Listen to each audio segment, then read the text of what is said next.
Okay, I'd like to call this meeting of the Cromwell Board of Education to order at 7:02 p.m. Alessandra, would you take roll call, please? Mrs. Campbell? She will not be here tonight. Mrs. Cloutier? Here. Ms. Franklin? Here. Mrs. Hellinger? Here. Mrs. Lamberton? We do have to amend the agenda because Kelly's in the game. Mr. Truman? Here. Mr. Sabrowski? And he's joined virtually. Matt, are you there? Okay. Olivia Polkowski? Here. Brian Sturmer? Here. Mr. Fortenbaugh? Or anyone from town council? Roll call complete. Okay, thank you. So before we get started tonight, I just wanted to take a moment to remember our friend and former board chair, Mike Camilleri, who, as you know, sadly passed away on January 13th at the young age of 49. We're all indebted to him for his contributions to Cromwell Public Schools and our community. Mike joined the board in 2009, and he was our chair from 2013 through 2020. In that time, he made a huge impact on our district and student achievement. He's helped adopt many new programs to move our district forward, some including supporting the adoption of our freshman academy, our multi-age classes, advocating for a second school resource officer, advancing our technology, and transitioning us through 3 superintendents. He also led the efforts to carefully select our current superintendent in 2019. He chaired our meetings with a sense of calm and always knew the right thing to say in a difficult situation. He dedicated countless hours selflessly and always kept students' best interests in mind. He had an affinity for the arts, which both of his daughters were involved in, and is a tremendous supporter of the music and theater programs.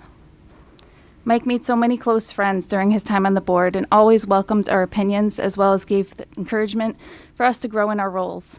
And he made time for conversations and, of course, always gave great advice. If it weren't for Mike, I'm sure I wouldn't be sitting here as chair tonight.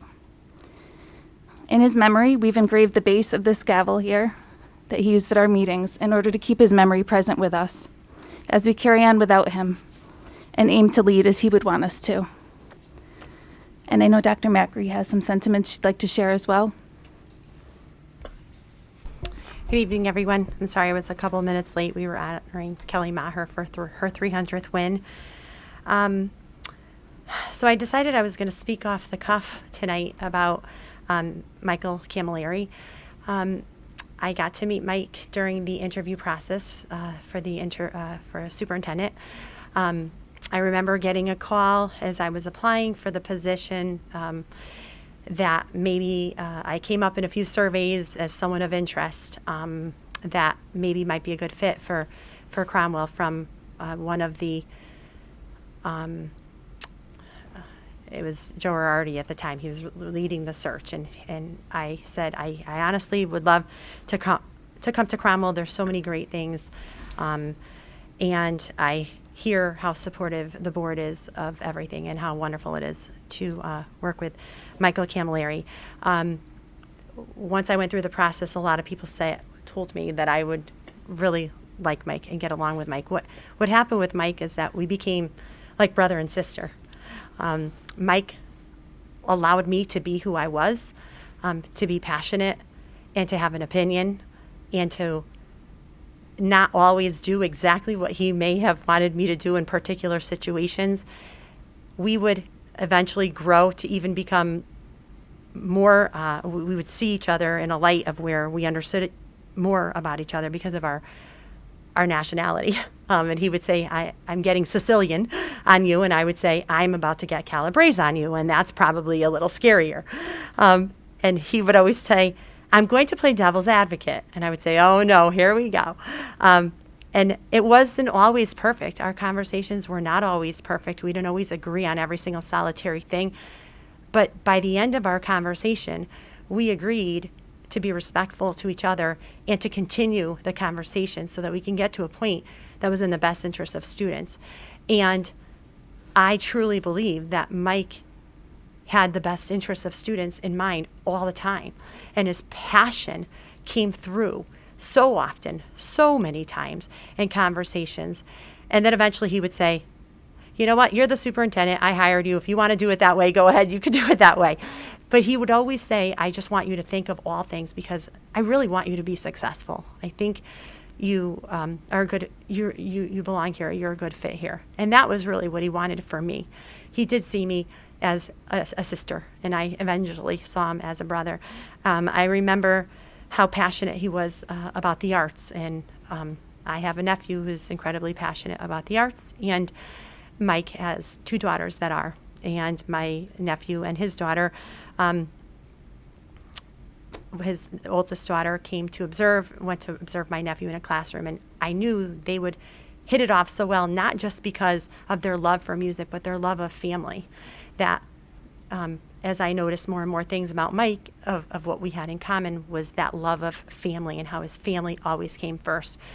You never had a conversation with Mike, and he always would remember to tell me I was wrong, and, well, I'm not sure if I was really wrong. I think I was wrong because Terry told me I was wrong, so I need to apologize to you. And I would laugh. He adored Terry, his wife, and his girls. His girls were his life, and he always made that known to every single one of us, and he was so proud.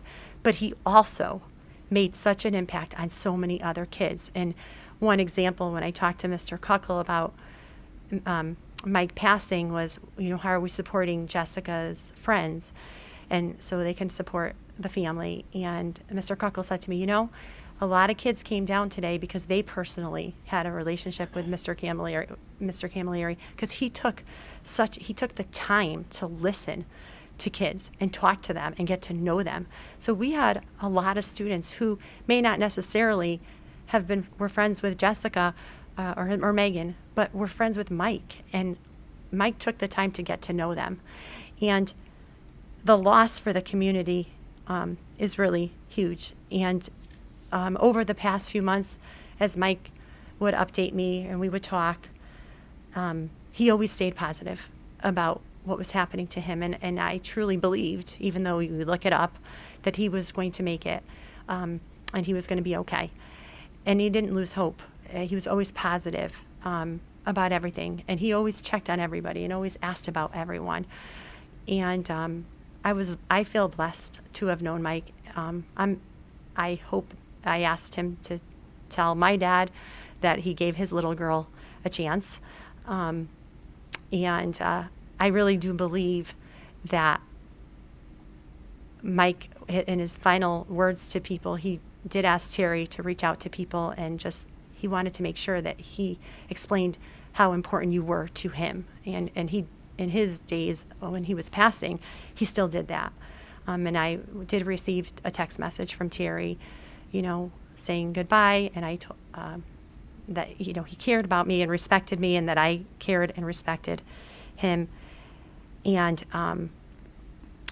that he made sure that he told me when he resigned as chair that one of the best things he did in 10 years was hiring me. And I said, "Oh, you're just saying that because you're resigning now." And we actually got to become friends after that. And when you think about Mike, and it's so hard for all of us, and Selena and I were at the funeral, and Jeff, it's hard to believe that someone with so much life and so much love of life could leave this earth so quickly. But like his brother said in the eulogy, he lived a short life, but he lived such a big life and such a full life. And he had so much impact on so many of us. And I feel so blessed to have been one of those people. So to Terry and Jessica and Megan and to his family, our hearts ache, but thank you for sharing with us for so long. And I've learned so many lessons from him. And I definitely have learned that this is not an easy job. And he would remind me, how many complaints did you get today? Say, I don't know, about 4 or 5. Okay, so there's 2,000 students. That's 4,000 parents. 2 to 3 to 5 is not that bad. You're doing okay. So he was our biggest cheerleader. He loved this school system. He loved the kids in the school system. and he is going to be greatly missed by all of us. And I appreciate the opportunity to go on, but there's just so much to say about him. A treasured friend, a good person, and someone that we want to make sure that we learn from as far as participating in community service for others, and really just making sure that the people that we love and care about know, just like he did right till the very end. I will miss Mike Camilleri. You certainly all will. Are there any board members that have anything they want to share? No pressure, but feel free. Jen? Do my best to get through it. Sorry.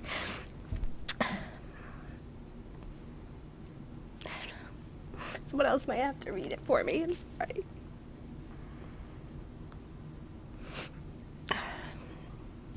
Okay, so Mike was not only my Board of Ed chairman, he was a great neighbor and a great friend. Mike was always supportive of me and my family. He always had a way of making everyone feel special. I'm gonna miss his sense of humor, his insight, his constant words of encouragement. He was the heart of our street, and it's not gonna be the same without him. Megan, Jesse, and Terry, we're always here for you. I know that's so hard. Anyone else?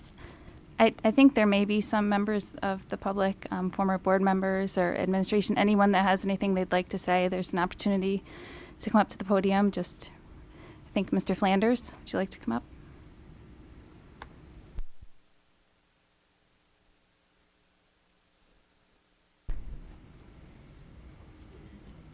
Just turn your mic on. You'd think I would have figured that out. Thank you for the opportunity to speak a little bit about Mike. For the record, I'm John Flanders, former member, 57 Washington Road. I've known Mike in a number of contexts. In addition to the board, we were law school classmates. We were involved in other community endeavors over the course of the years. But I think where he had the greatest impact or involvement was his role as the chair here. I spent 4 years with him as the chair. The thing about being the chair in an organization like a Board of Education is that you don't have a lot of real power. You're at best the first among equals. And Mike used that place as a way to ensure that each of us on the board had the opportunity to have our positions known. Every discussion was open, every voice was heard, every voice was listened to. And when decisions finally came about, it was clear that they were the decision of the whole board, without any animus, without political baloney, without any of that. That, to me, is the exemplar of what government should be. And Mike, in that role, serves as a role model for all of us. And that career should be reflected in everything we do in this community. That's it. Thank you. Thank you so much, John.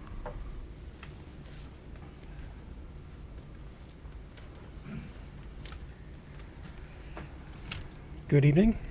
Jeff Matrullo, also a former board member. And as many of you know, I succeeded Mike as chair.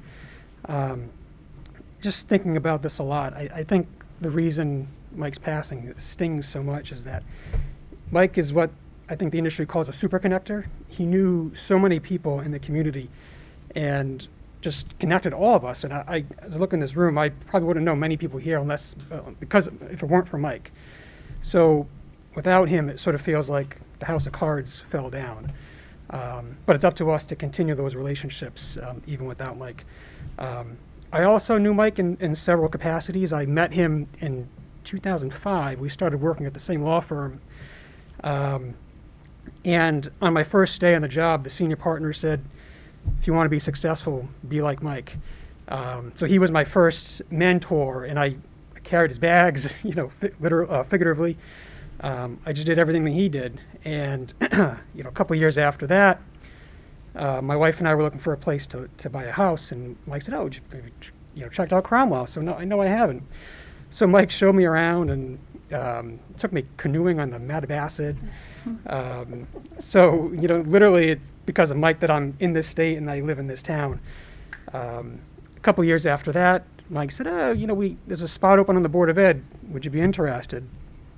Sure, why not?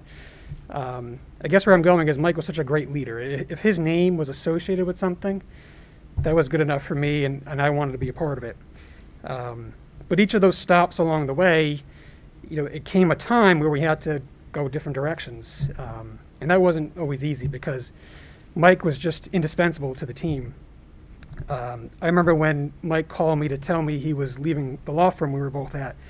I just had my first child. We had just come home from the hospital, and he called me saying he was leaving. And, sort of tongue-in-cheek, I said, "No, you can't go. We need you. I'm not ready to take over your position. So no, you can't go." But, looking back, I'm glad he did that. He ended up going to the job of his dreams. And then myself, using the tools that he gave me, I was able to step into his role and, be the leader of the next generation. Fast forward to May of 2020, Mike called me and said he was thinking about stepping down from the board. And, not so tongue-in-cheek, I said, "No, you can't do that. We're in the middle of a pandemic, and, we need your steady hand at the wheel." We talked for about 3 hours over the course of several phone calls, and, Mike just said, "I believe in you. You can do this." And so I'm glad he thought that. But again, looking back at that, I'm glad he did, because, fast forward a year and a half, nobody knew what would happen. So, I'm glad he got to spend that extra time with his family and not worrying about all the board's issues. And then fast forward to, a couple weeks ago, we couldn't hold on to him any longer.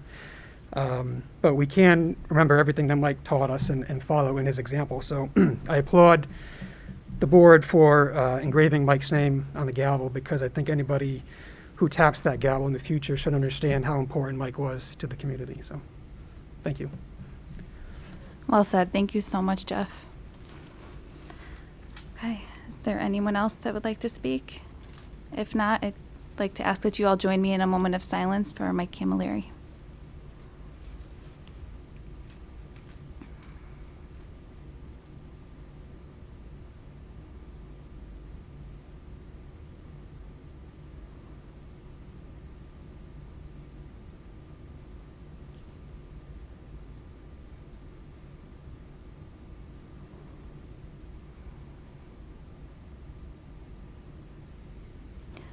Thank you all so much. He would really appreciate this acknowledgement, and he so deserves it.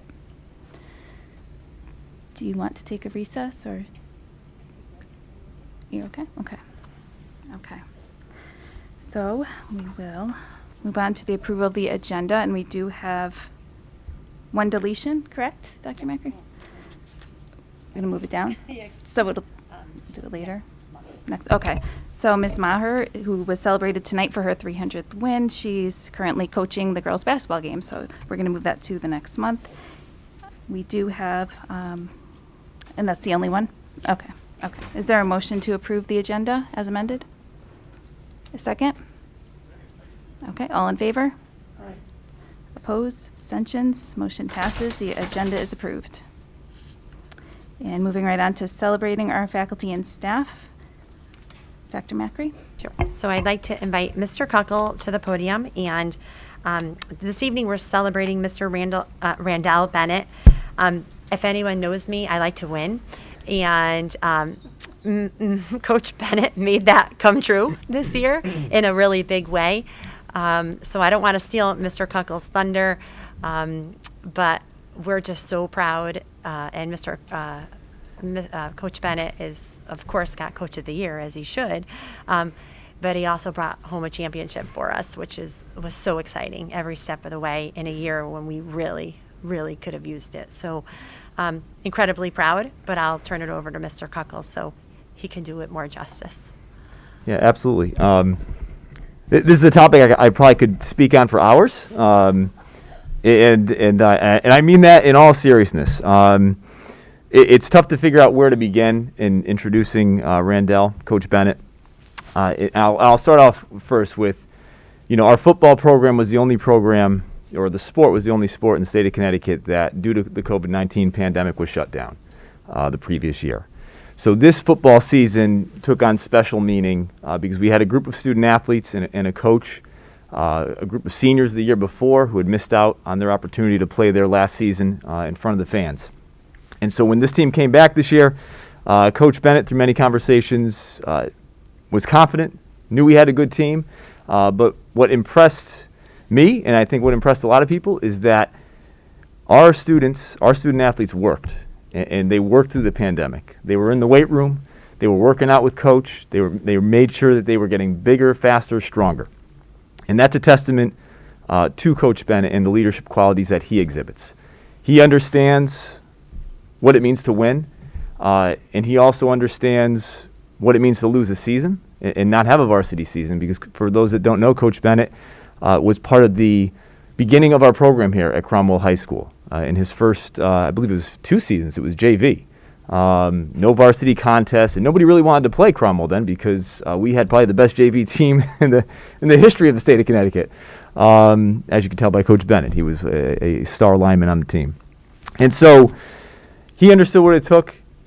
Our student athletes, they worked hard, they worked all year, and again, that's a testament to Coach Bennett and all that he brings to the table. And the other unique aspect here is that this is the Cromwell Portland Co-op. It's a partnership that we started with them back in 2000, or initiated back in 2015, I believe. And for a coach to coach students from both schools, what was so unique is that he was able to bring those school communities together. It is very common, Cromwell and Portland students, it's not just that they play on the field, it's that they're friends off the field. And again, speaks to Coach Bennett's leadership qualities. And as we get into the season, just a phenomenal football team, undefeated season. And I think what disappointed me most as a fan was that the season ended. And I do mean that. I wish we could have kept playing. It was the most exciting stretch of football that I can ever remember witnessing. And for me, I go back to the Rocky Hill game on Thanksgiving when we were down, and a few big plays. All of a sudden, you win that game, and off we go. And for those that are in this community, we had Ansonia come to town. Ansonia has a phenomenal reputation. They're a great football program. To see the amount of people that we had at that game and the support that our student athletes had all year from our fans was just wonderful to see. And we went on to that championship game. And again, I think always the underdog. And we went out, played Bloomfield. We played traditional powerhouses.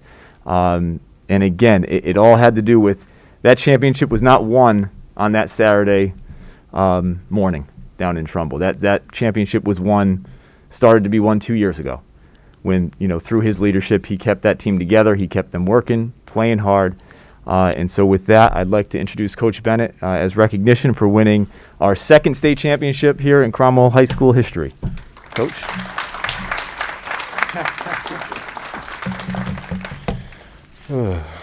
Thank you, guys. Thank you. It truly means a lot.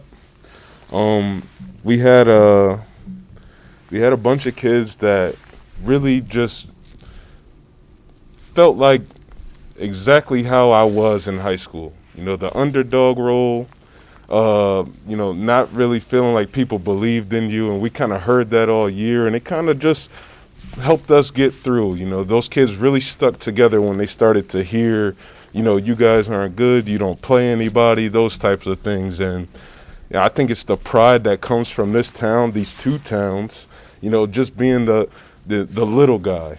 And I wrote a couple words down because I get really passionate, and I'll have you guys ready to strap on a helmet if I start speaking off the cuff. So I stand before you guys completely honored and humbled with the support from the community. We are on the precipice of an amazing opportunity. We have the people in this program, between the players, the coaches, and the parents, that are willing, able, and hopeful to have an impact on this community for the greater good. But we aren't naive to believe that we can do it alone. So I'm asking for your help to as we continue to try to give our young people opportunities on and off the field to grow not only as individuals, but to bridge gaps between all groups in this town. You know, football is a sport where, you know, we don't turn people away. You know, we got tall guys, we got short guys, we got fat guys, we got skinny guys, we got all those people. We don't turn anyone away. You know, so I think our team has kind of seen, you know, guys from different backgrounds, and we all come together and we've learned to, you know, judge guys on what they're willing to sacrifice for the group. You know, every day you got to show up and you got to be here for people. You know, we can't be selfish. You know, those opportunities will always present themselves. And, you know, they really embodied that throughout the course of a pandemic and throughout the season. And I was also disappointed that it ended because we didn't know what to do with ourselves from 3 to 6 every day. But I can assure you those kids were ready to take a couple days off because, I mean, I know Teddy Williams probably went from June 2020 to present day. I don't think he's stopped yet. He has a college visit Friday with Central Connecticut State. We're hoping he gets a scholarship offer from those guys.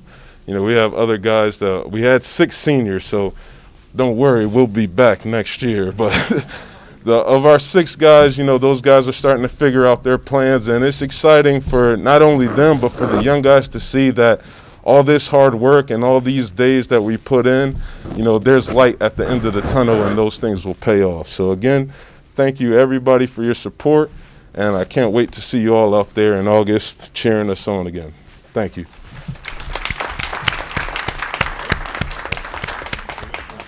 Thank you, Coach Bennett, on behalf of the board.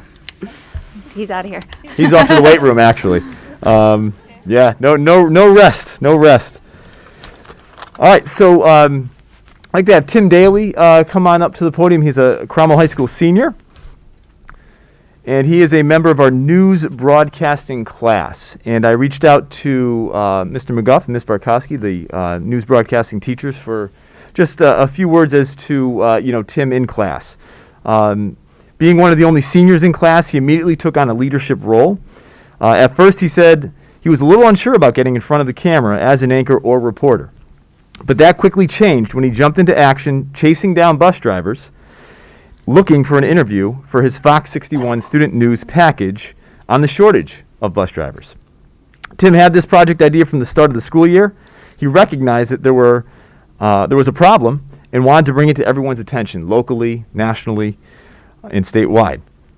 From that point onward, he was more than willing to get in front of the camera to deliver the news to his fellow classmates and teachers here at CHS.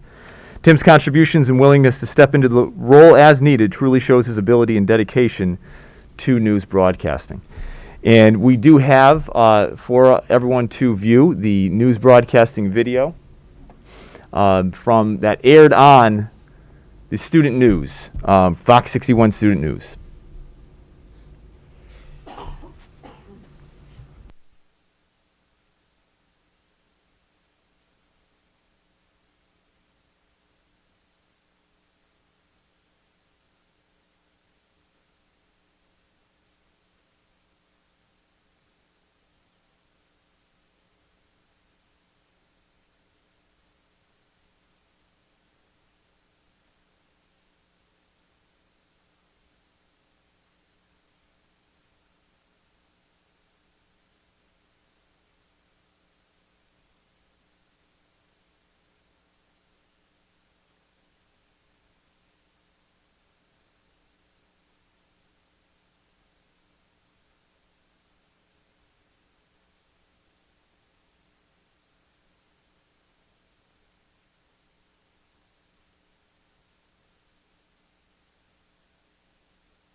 I love that last touch too in the video when you get on the bus. It gets me every time. And just so everyone knows too, we submit videos to Fox 61, and this is happening across the state of Connecticut. So to have your piece aired is absolutely an honor. And for that, Tim, congratulations on that. And would you like to say a few words? I guess I'll make All right, I love it. The only thing that I really have to say is that most of the credit goes to my teachers. They helped me through the entire process of making the video, from picking a topic to shooting it to editing it. And I'm really grateful for the opportunity and experience that they gave me. Congratulations. It won't be long before we're seeing you on air, I'm sure.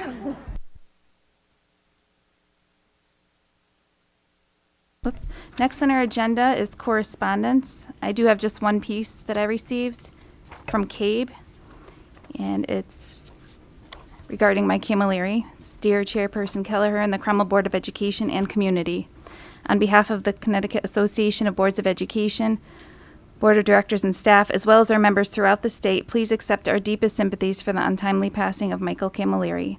I did not know Mike very well, but was extremely impressed not only by his important position at Pratt & Whitney, but also his common sense and thoughtfulness. We were hoping to get him on the Cape board, but he was just too busy. His is a loss for his family, Cromwell, and the state of Connecticut. Again, the Cromwell Board of Education, staff, and the community is in our thoughts. Sincerely yours, Robert Rader, Executive Director. So I thought that was nice that he sent that. Do we have any public comments tonight? Okay, one moment. I just need to read the rules first, if you don't. Okay. We welcome and encourage public comments at our Board of Education meetings. To make sure that our meetings are conducted respectfully while encouraging public participation, following are the rules for public comment portions of our meetings. Thank you for your cooperation. Individuals are welcome to address the Board of Education for up to 3 minutes during the public comments portion of the meeting, but board members will not generally engage in dialogue. The Board of Education chair may, at his or her discretion, extend the time for public comments. Speakers may come to the podium and share your name and address. To facilitate efficient sharing of your comments, we encourage you to share any comments that you may have about instruction, discipline, or learning materials first with your student's teacher, then principal, and followed by the superintendent, before bringing the comments to the Board of Education. However, if you do not believe your comments have been addressed appropriately, or if you believe they should be shared with the Board of Education for any other reason, please feel free to do so. All comments must not include personal attacks, and comments cannot be discourteous, threatening, vulgar, or otherwise inappropriate. The board chairperson may, at his or her discretion, curtail any public comments or terminate any such individual's privilege of address at any time. If they violate any of these rules, violate reasonable standards of decorum, are boisterous, or are repetitious. The Board of Education reserves the right to limit public comments to particular topics. So if you'd begin by stating your name and address, please. 582 Main Street. Thank you. My question is directly to the superintendent. I've been trying to reach you on numerous occasions. I've talked to Surrey, I've talked to several other people, yet you feel like you don't need to call or respond. Email, phone, nothing. So if there's something that you'd like to address with her separately, I'd ask that you do so outside of this meeting because, as you know, we can't engage in dialogue. But that is my piece. I would like contact. I've left you my information. Please contact me. Thank you. Okay. Next, we have our reports from student representatives. For general announcements, Cromwell High School has officially ended Showcase Assessment Week for the first semester and is looking ahead to the second semester. All School Production is rehearsing for their musical, The Wedding Singer, and Student Council is partnering with the Red Cross organization to organize a blood drive here at Cromwell High School.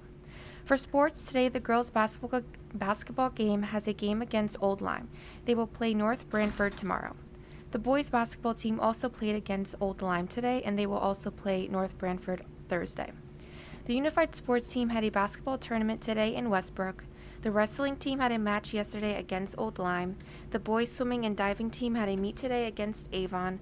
The boys' ice hockey team had a game Saturday against Enfield East Granby Stratford. They won 5-1. They play against Conard tomorrow.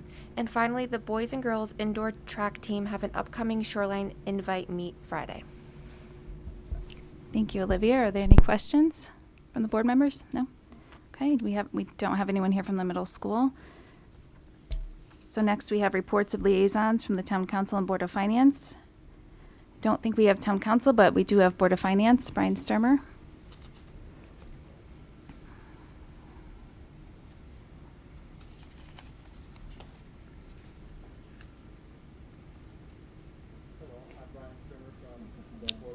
Can you just hit your microphone button, please? Thank you.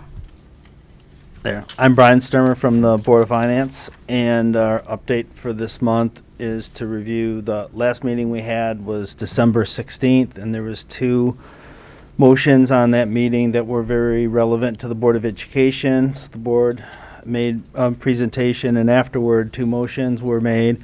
One was to transfer $100,000 from the general fund to the school building fund, and the second one was to utilize those funds to hire an architect for a schematic design for the middle school. Both those motions passed. For the next meeting, which is Thursday this week, there are no topics that are specific to the Board of Education.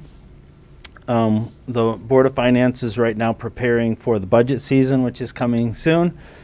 We have trained the newly elected officials with the town finance department, so that's been very helpful, and we're looking forward to work with the Board of Education during the budgeting process. All right, Thank you. thank you so much. Does anyone have any questions for Mr. Sturmer? Okay, Thank you. thank you. All right, next we're on to superintendent's updates and responses to Board of Ed comments, action items from prior meeting. Did we have that one? Did we have that one that we talked about?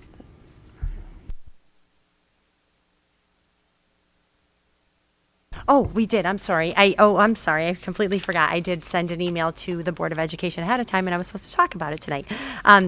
I did get an inquiry at the last Board of Education meeting regarding how many students are outplaced and the amount of money that is the cost. And I did send that to everyone, and unfortunately, I forgot to. Did I print it and bring it with me? I did not print it and bring it with me, but you have it? Oh, good. Great. Mrs. O'Leary, if you can come up. Do you want to come on up? That would be great. I could pull it up in an email as well.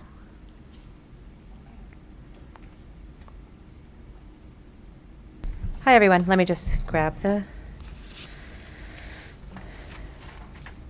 So the total was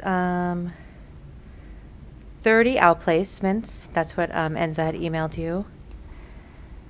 And then the tuition total without transportation was $2,840,297.91. And then transportation was in the email as well, $650,432.31. And then she did give the total of $3,490,730.22. Thank you. Mm-hmm.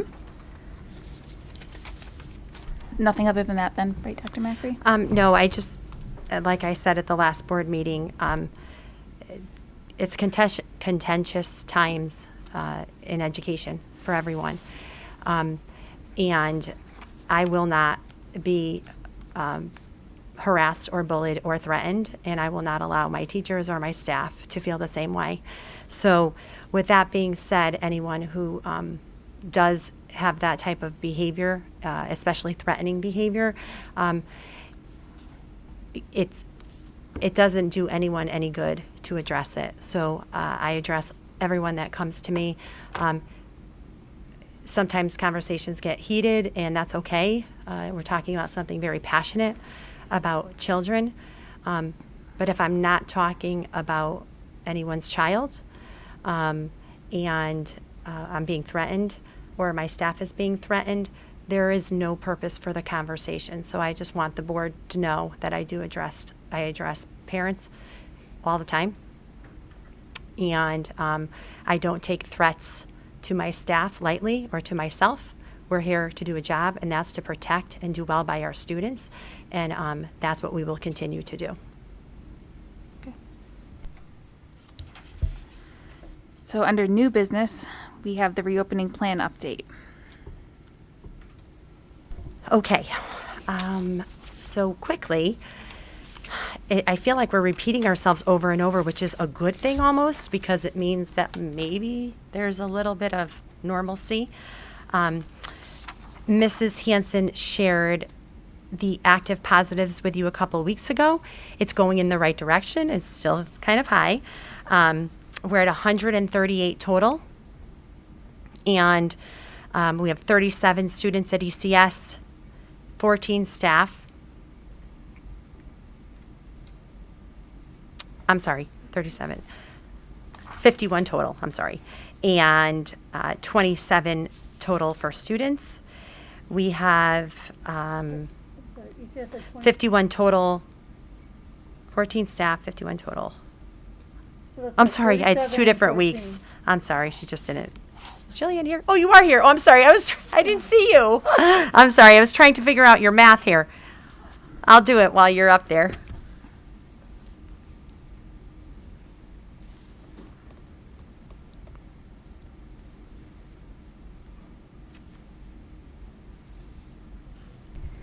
Good evening. We are heading in the right direction. I put last time's total so that we could see the decrease. So at ECS, in the last 2 weeks, we've had 27 cases, 24 staff, 3 students. At WIS, we've had 8 staff, 38 students, for a total of 47. You are right, my math is wrong. No, but now I understand how you did it. Yes. At CMS, we have 32 students and 9 staff. And at CHS, there was 26 students and 4 staff. But we definitely are seeing, the numbers are definitely going down. At WIS today, we had no additional students or staff, and at CMS as well.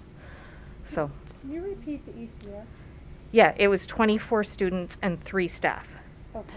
Did you think it was? Yeah, forget the 51. That was from 2 weeks That ago. was from 2 weeks ago. Okay.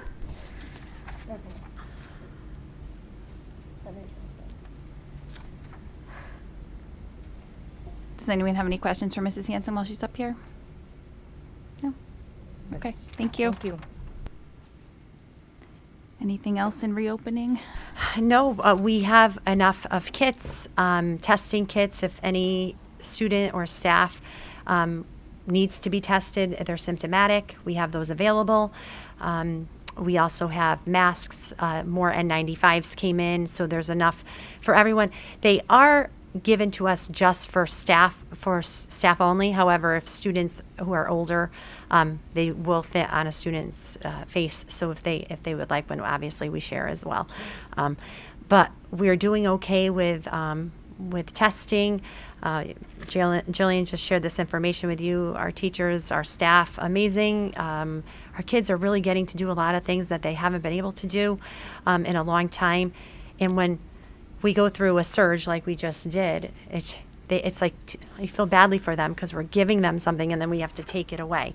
So I'm being very careful about what I promise to allow students to do, but then also trying to be really open-minded and strategic about how could we really make this happen. The students shared their capstone projects a couple weeks ago. It was really exciting and sad at the same time. I had a board member's daughter who I knew, and it's been 2 years later with a mask, and I looked at her eyes and I knew it was her, but her face changed. She's not a baby anymore. So these are things that our kids experience, that we experience. They look very different to us in masks. The project was phenomenal, but the point was we were in this room and the kids were as socially distanced as possible, and they got to share their projects and talk about something that they're really passionate about. And we tried it, and it worked. So now I said, okay, let's move forward and try and do the science fair at the elementary level in person. And that's going to happen in the beginning of March. We're just going to take it a day at a time. To see their excitement it's contagious, and we want to keep doing that. They're playing basketball in there, and things are happening, great things are happening. So we want to continue to do that and be safe at the same time. So really, what I see as, it's up and down, but I see we're going in the right direction and we're learning so much more. So I hope to just continue to see that so that our kids can have more. And everything else is, if you have any questions, everything else has pretty much been consistent. The CIAC changes and amends and changes, and then we do, and DPH changes and amends and changes, and then I send those out to everyone, and you get copies of all that. But if you have any questions, I'd be happy to answer. Are there any questions? I think it sounds like a good step in the right direction, so we'll be hopeful that it continues on that path. Okay, so we have to approve our, sorry, Catherine, go ahead. I know it's still a little bit away, but we had talked about for the younger age groups, there'll be conferences that'll roll around again in March. Will we try to do those in person? Yes, so we will offer, there is legislation actually that I forgot to talk about, that if parents would like a virtual conference, they can actually ask the teacher to have a virtual conference. So we will offer parents the opportunity to either come in or do a conference virtually. As of today, I'm thinking we're going to move forward. We may have to figure out a way to do it so that we don't have too many families in the hallways at once, but I think that will take care of itself because of the statute itself. I do believe that we'll probably have a good amount of parents who will take the virtual route, and that'll probably free up space in the hallway, and it'll just make it a lot more doable. So yes, the plan is to have them in person for whoever would like to attend, and then have them virtual for families who would rather do it that way. Sounds like a good option. Just one word of caution. I think in other districts, when they've done that, it becomes very tricky for the teacher. If it's on the same night, I assume it would have to be all at once, as opposed to, one night is for virtual, one day is for in-person. Just something to think about. All right, so approval of minutes and motions from our January 11th regular meeting. Reference A, is there a motion to approve the minutes? What? You skipped the proposed education budget? Oh, look at that. Sorry about that. Skipped right over the most important part of the meeting. Okay. So we'll go into the proposed education budget presentation, 2022-2023. Okay, so good evening, everyone. This is really exciting time to just share our goals and then talk to you a little bit about how we put together our budget and what we're asking for and why we're asking for it. And really this year, it's pretty simple when we look at the drivers, and I talk about the increases in the budget really fall into two big categories. And I would like to just call Miss Ann Burke and Miss DeMoro to the podium.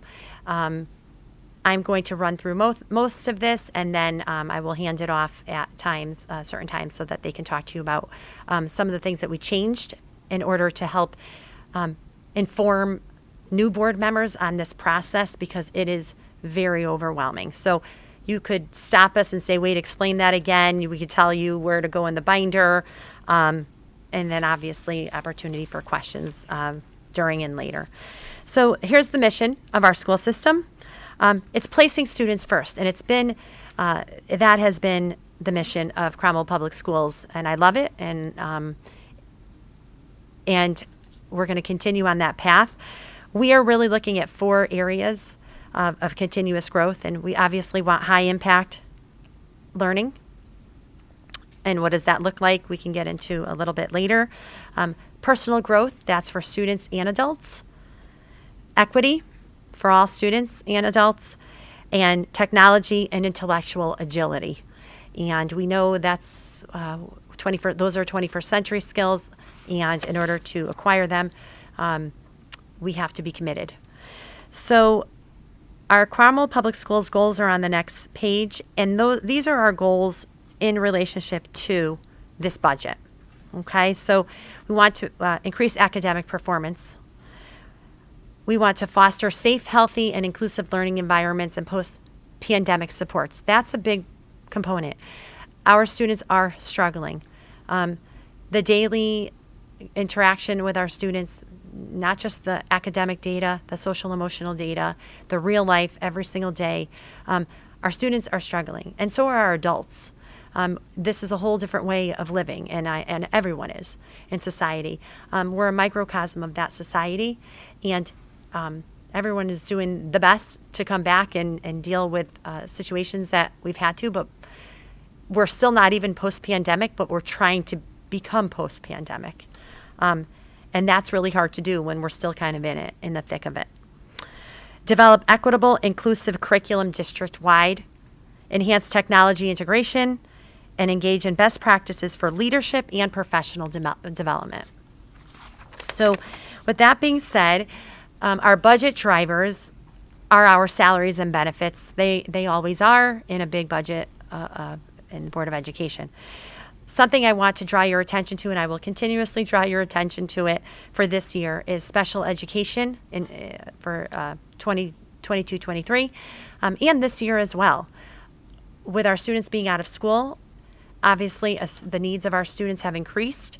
The needs of our special education students have increased, and we've had students who may have been able to be supported and helped through the SRBI process, who may just need extra support through special education because of the lack of no one's fault, but because of the way we had to educate students.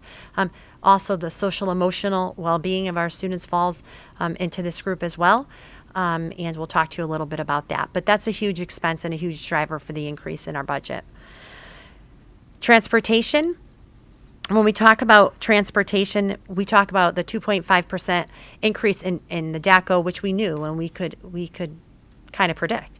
We also talk about special education transportation that is much higher and much more difficult to predict based on transiency, students coming in and students leaving the district. So we'll get into that. We are in year 5 of the contract with DACO, so we will be negotiating, going out to bid, and I'll keep you updated on that process. And then student supports and intervention. The backbone of why we're here, to support our students and to provide them intervention and acceleration as needed. So in summary, the next slide, in 2021, the adopted budget was $31,805,990 with an increase of 3.6 from the year before. Last year, our adopted budget was $32,750,000 at a 2.97 increase. And my proposed budget for this year, in making sure that you understand, really going in with the bare bones and things that we can't change, at $3,996,415. That request is a 3.81% increase with an increase of about 1.2 million, a little over 1.2 million. So the next page is the budget increase by object, and all of this is found in your binder, and I hope you were able to find it. But Ann Burke, our Director of Finance, is going to go through this with you, and then if you have any questions regarding this page and where to find it in the binder, she'd be more than happy to help answer those questions.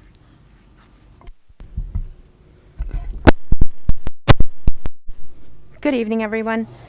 So the slide that you see up right now is actually a summary of your executive summary, which is the first item under the executive summary tab. So when we build a budget, we build it by object codes. And for example, the first line on the slide says salaries object 100. So how that corresponds back to your executive summary are the first two lines, the certified personnel and non-certified personnel are summarized under object code 100. And that's a very standard practice with school districts. There are guidelines that we follow that are federal. So what I've done is I've categorized by object for you to see the difference year over year and whether it was an increase in most cases, and in one line this year is a slight decrease. So I'm hoping that that's helpful in being able to kind of summarize a lot of lines of data into something easier to understand. is there any specific, does anyone have any specific questions about the way this data is presented? Great, okay. I'll just quickly go through just a little bit more detail of the descriptions for you, because I think sometimes that's helpful. Object 100, as I said, certified, non-certified salaries. Under the benefits line, FICA, Medicare, medical, dental, and life insurance, as well as pension, other post-retirement benefits, and tuition reimbursement, and unemployment costs. So those are the examples of the items that are categorized under Object 200. Professional technical services, the 300s are professional development, pupil services for both special education and regular education, legal, property, and liability insurances. Under the 400s, this is typically maintenance, the cost of maintenance services and grounds work. Under 500, transportation, special education tuition, and telephone, communication. Under supplies, this is instructional supplies, maintenance supplies, energy, utilities, and books. 700, equipment are items, tables, desks, chairs, computers, peripherals, things of that nature. Dues and fees, the last category, athletic fees, organizational fees, professional memberships.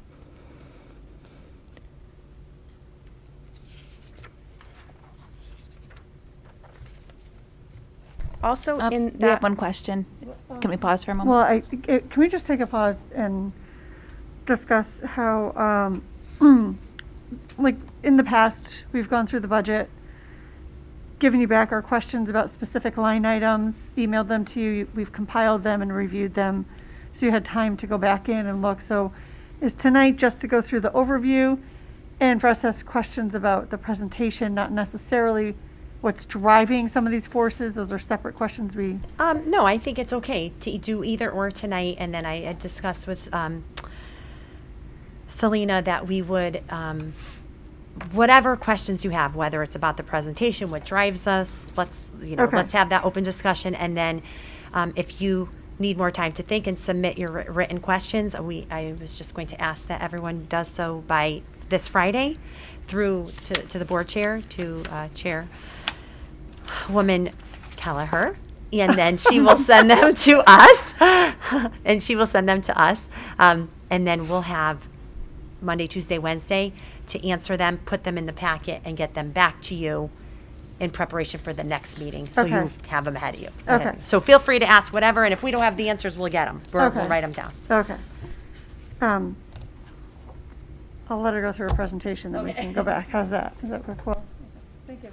The next. I'm sorry, Anna, are you going to on to budget by object, the next page? I can. I did just want to mention. Oh, yeah, go ahead. For I'm sorry. In that same section, executive summary, then there's the executive summary, which is the object detail. Right. The next page is a budget history. So you can see what the Board of Education percentages were and totals were going back all the way to 1990-91 school year. So we include this every year, and I think it's informational and helpful, but it's not one of the slides. So I just wanted to point out. The per pupil expenditure, I was Yes. trying to figure out how exactly you got to that number. It I was- comes from the state of Connecticut. Okay. It's a report. Okay, thank you. We want to tell them what we want. So if we can move on to the next slide. This is the same data that I was just talking about in a pictorial format for you. We wanted to demonstrate, because I think this really clearly indicates for the 22-23 budget where our increase is. So this is specifically the $1.2 million broken into the categories that I kind of tried to give you a very brief overview of.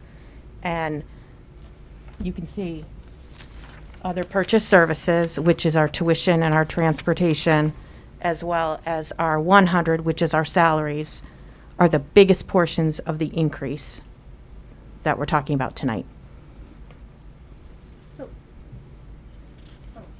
sorry, I forgot we said questions at the end. Go ahead.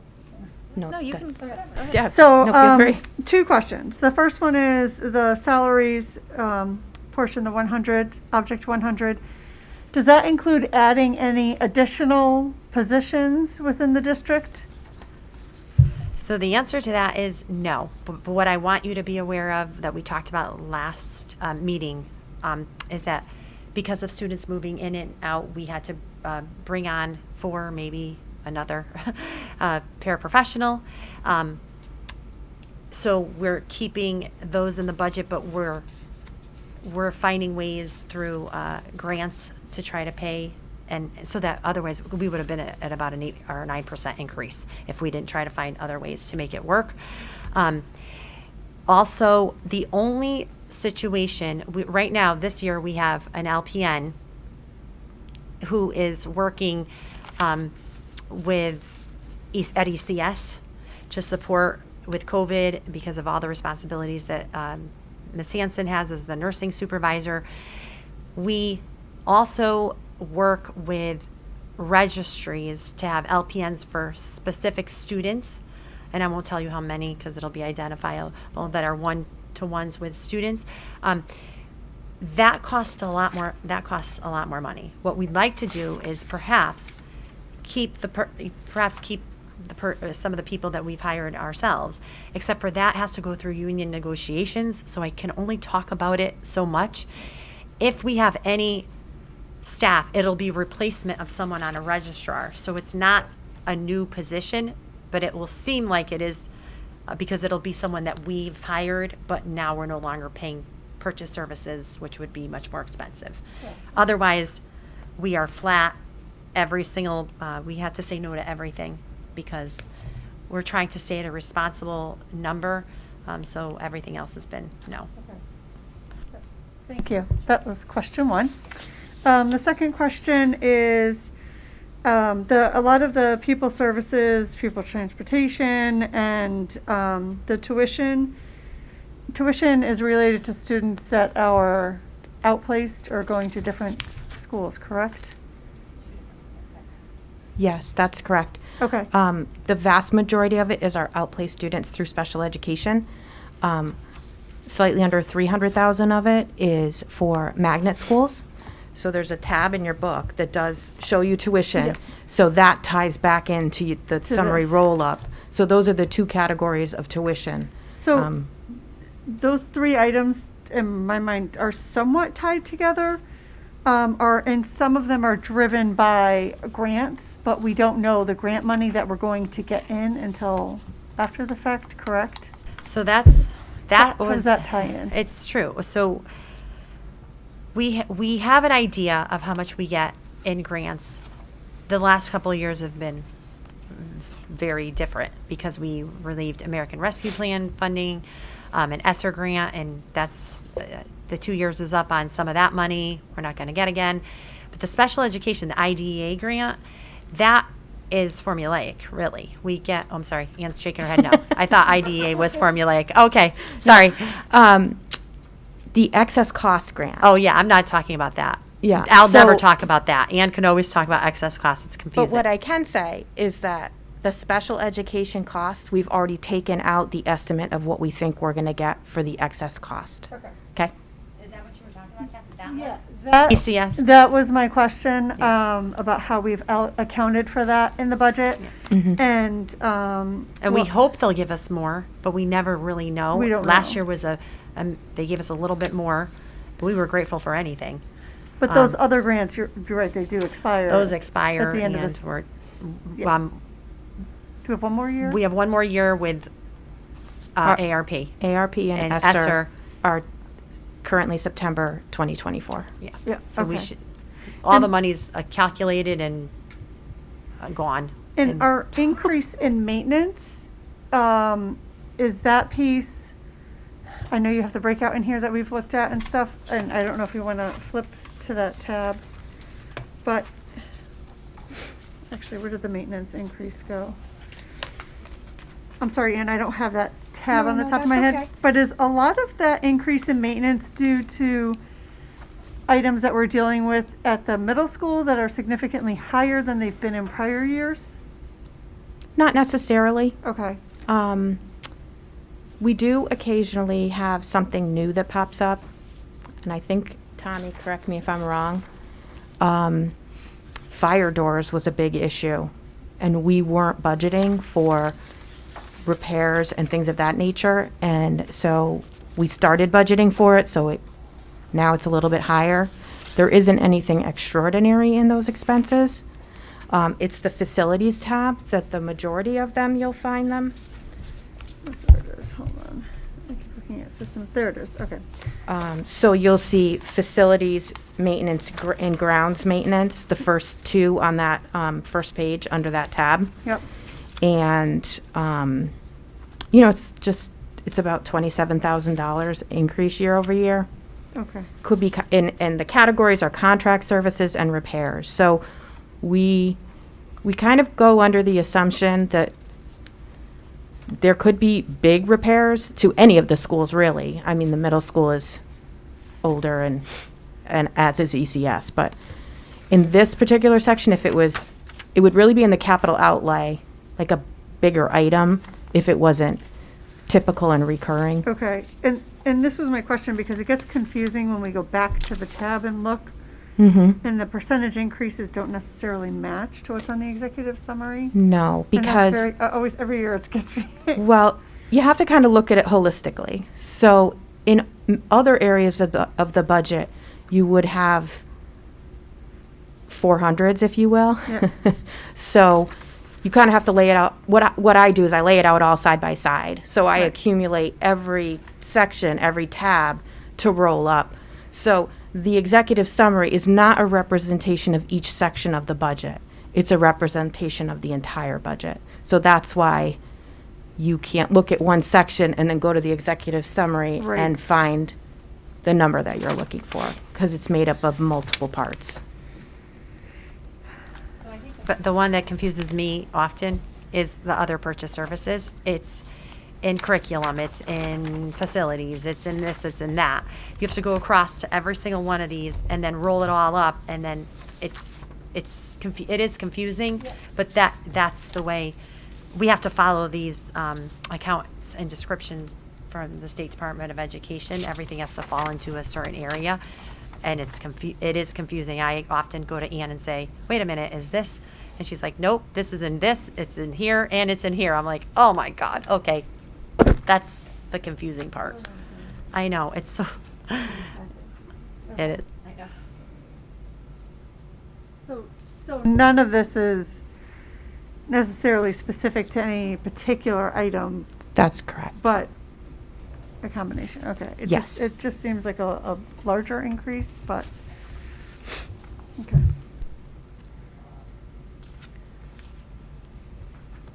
Can I go back to a question about 560, the tuition?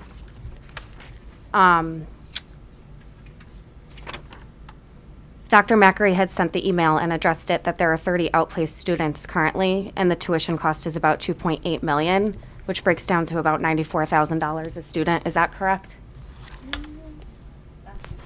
It could range from Another tricky- 25,000 to 250. $200,000. So that's just on an average. Yes, yeah. And so, And it just, every single of course, IEP circumstances is are different. different. And yeah, so it's So when anticipating the increase, and also just so Yes. on the tuition page, the sped outplaced tuition is going from 1.3 to 1.8. That's a 38% increase, not a 28% increase. The numbers just look off to me there. well, for student services specifically, if you flip a couple tabs forward in your book, it says student services at the beginning, and if you look at that summary page, you'll see the increase for tuition is $514,688, which is a 38.65. Yes. So that tuition plus the magnet school tuition Oh, I see that. We'll I give just, you on the your- tuition tab, it's just marked, that same 515 is marked at 28%. It just hung me up a little bit when I was looking at the numbers, because the overall on that tab is saying the increase is 21, and it's the 27% increase back on your executive summary. Okay. But of that 1.8 that you're proposing for 22-23, is that a particular number of students? Is that, I know you said that there's grants coming in, and Dr. McAree had addressed last week that we had an influx of outplaced students. So is that giving security in case there is another influx, or taking that into account, just trying to anticipate how many students you're planning for with that number?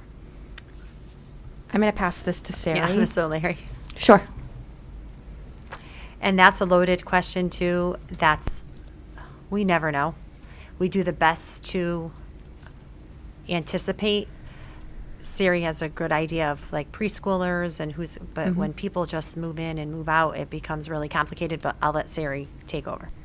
So the 30 that we spoke about earlier was this year, 21-22, but this is more than 30 students, give or take a little bit. I don't have the exact number because some of those students are graduating. And then some we're planning for that we have outplacement kind of in process. So it actually is not the 30 exactly, because it ebbs and flows a little bit. But we anticipated students that are graduating and students that we are looking to possibly outplace now into next year. So I did include that in the increase. Does that help? And it could go one way, and it usually tends to go in the way that's not in our favor, is that we can get students that come to preschool that we don't even really know about. We know about a lot of students in birth to 3. But we don't know everything. And then students who move in with IEPs, and that's what we saw happen. And over the last few weeks, which is why we had to freeze the budget, because it was so unanticipated. We talked about this, Sari and I, at length of what is this really going to look like? And of course, I did ask some of my colleagues, are they experiencing the same thing? And they are. It's just,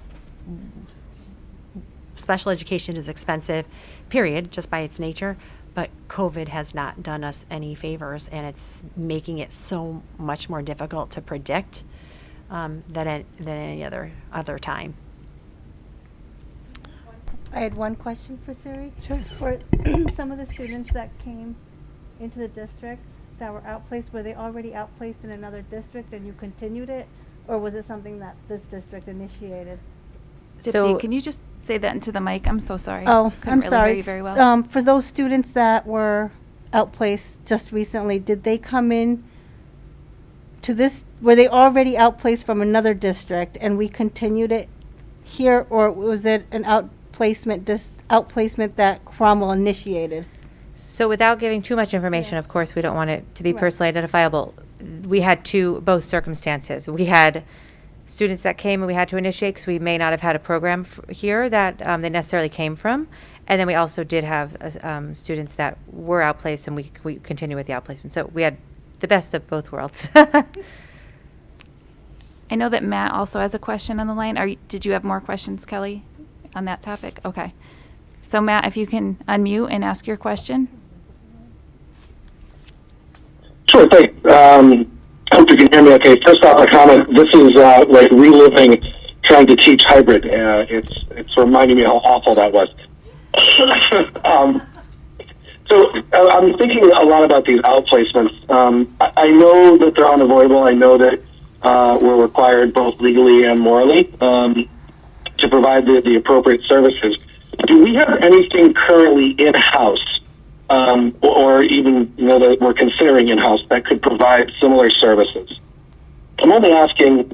When I first started my teaching career, it was in an in-house, quote-unquote, outplacement situation when I taught in Wallingford, specifically for social emotional support. I don't know that we have anything current in place, do we? So currently, I'll talk about something in-house that we've started this year that I'm very proud of is an ABA program that we do have in-house, and that is the hope that we can bring these students in, specifically with autism, that are high-need students that we can keep in, because we have ABA at the early intervention level and are able to really work with them on their skills that they're able to stay in district. So we do have ABA programming at ECS. But in terms of a specific behavioral program, I had this conversation with Dr. Macker the other day, actually. We have attempted and tried to start behavioral programs here, and unfortunately, they haven't lasted. And I'm always open and willing to try new things and try it again. Unfortunately, the students' needs got too much that we couldn't handle them in our small district, and we ended up outplacing. But I'm always, again, open to conversation and willing to look at how we can keep our students in, because that, to me, is number one. Least restrictive environment, we want students here. So I'm wondering, because the benefits of keeping, especially when we consider students with more behavioral concerns, the benefits of being able to keep them within the district, it's better for the student, first off, but from a financial aspect, it also usually benefits the district. At least that's my understanding. I'm just wondering, here we are, we're talking about the budget. We're also, on other days and more upcoming, talking about building a new middle school potentially. Should we be looking at maybe including in those plans some kind of wing or section of the building that may be a behavioral center? So that's a good question. It's Enza. Coming from a district where we had programs, I was the principal actually in a school with a very significant program. There are so many pros and cons. So the first thing we would need to do is to make sure that there will be an upfront cost that we won't realize the savings for, probably for 1 to 2 years. And it in order to fund it properly and to do it well, I've seen it done incredibly well, and I've seen it done terribly where it's not successful, and it's not good for the kids, it's not good for the staff, it's not good for anyone. But if you do it well, it costs money up front with training, resources. So for example, if we were to have a social emotional learning type of center in district placement, so that it wouldn't be considered outplacement, we're talking about a school psychologist, a social worker, and special education teachers, regular ed support, and then time too built in so that you can actually work with these people. They can collaborate and work together. I've seen it done incredibly well. However, in order to do that, we have to be willing as a district to say we're going to commit. And I would very much like to try this in the future. I just didn't feel I was nervous to bring that forward this year because it would come with a beginning hefty cost, because we don't necessarily know how many students we would be able to bring back, because the parents do also, once you start the program, it's beneficial. But right now it would be a transition, right? Students would have to then say, parents would say, okay, we'll let our students come back to this program after they've been in a specific program that's outplaced for 2 to 3 years. And that would be really difficult for some families. But we would say, moving forward, if this is the diagnosis, this is where the outplacement would be. So that's the money that comes up front. We wouldn't realize savings right away. And we were just nervous about even thinking and trying that this year, because we would be going in with over an 8% increase to do that. But Matt, your point is well taken. We talk about it all the time. I do believe that we have the capability to do it and the knowledge, the base, but we would have to be willing, and that could be a conversation with the board, since we have so many new members, of moving forward. Is that something that we really would like to look into? And then knowing that we're going into the next budget season with a big increase, and then eventually realize a savings, because you have to make sure that you staff that program incredibly well for it to be successful. If you don't have the right people in the right places with our students, it could fall apart and be potentially dangerous too, as well, for everyone, and unhealthy. So I definitely would love to. Agree. I taught in one of those programs for the first 5 years of my special ed career, and it was a program that was done well, served the kids very well, and also did save the district on the financial side as well. So it was really beneficial for not just the students and their families, but the entire community.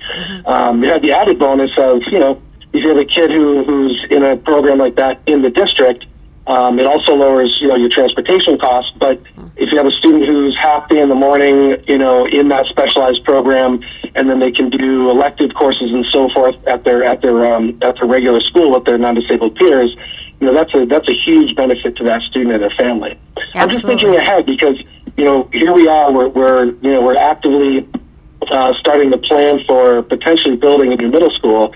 It seems to me that if we are, even thinking that this might be a way to go, should that be something we should be considering in that building? I think, we can talk about that going forward, but I do think that if we are going to talk about that as a body of decision makers, the conversation should start pretty soon now that we've got an architect involved. Right. But I do recognize the challenges. I also recognize that there is an upfront cost where, you're not going to realize those savings for the first couple of years. But, I wouldn't mind if we took a look at those numbers because I do think long term, it really could benefit the entire community, especially the kids involved. Absolutely. And the way I look at it, I'm not sure if you're looking at it this way. For me, it would be smaller programs in each school so that kids are with their age group of peers.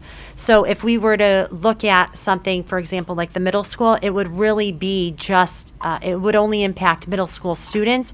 We would have to look at every school individually and make a decision on how we would make it work at every school so that the kids are with their, their aged peers.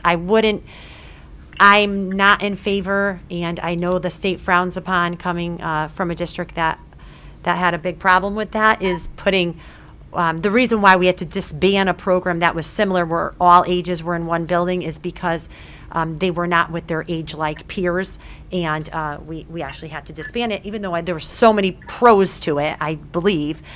It was just not legal. So we would have to look at it at every single building, and looking at it in a small component and saying, okay, let's just look at middle school students. What does it look like just for middle school students, since we're building a new building, would be a great place to start. So I definitely think we should talk about that.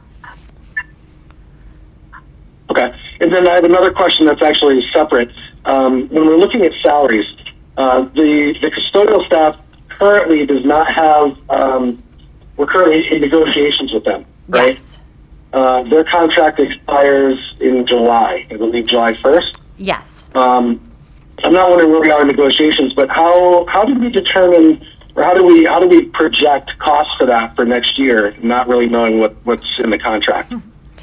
We really can't tell you exactly because we're right in the middle of doing this right now, but I'll let Ann tell you a very general idea of how we do it with all when we're going into negotiations. So Ann, if you want to just talk about how we kind of make a determination, just because we're so close in settling, the contract. Go ahead again. Well, so let me rephrase it. We'll save Ann some time too. We're pretty confident that our estimate for what our salary and benefit costs for that group is going to be, even though we don't have a contract yet, that the confidence level is pretty high.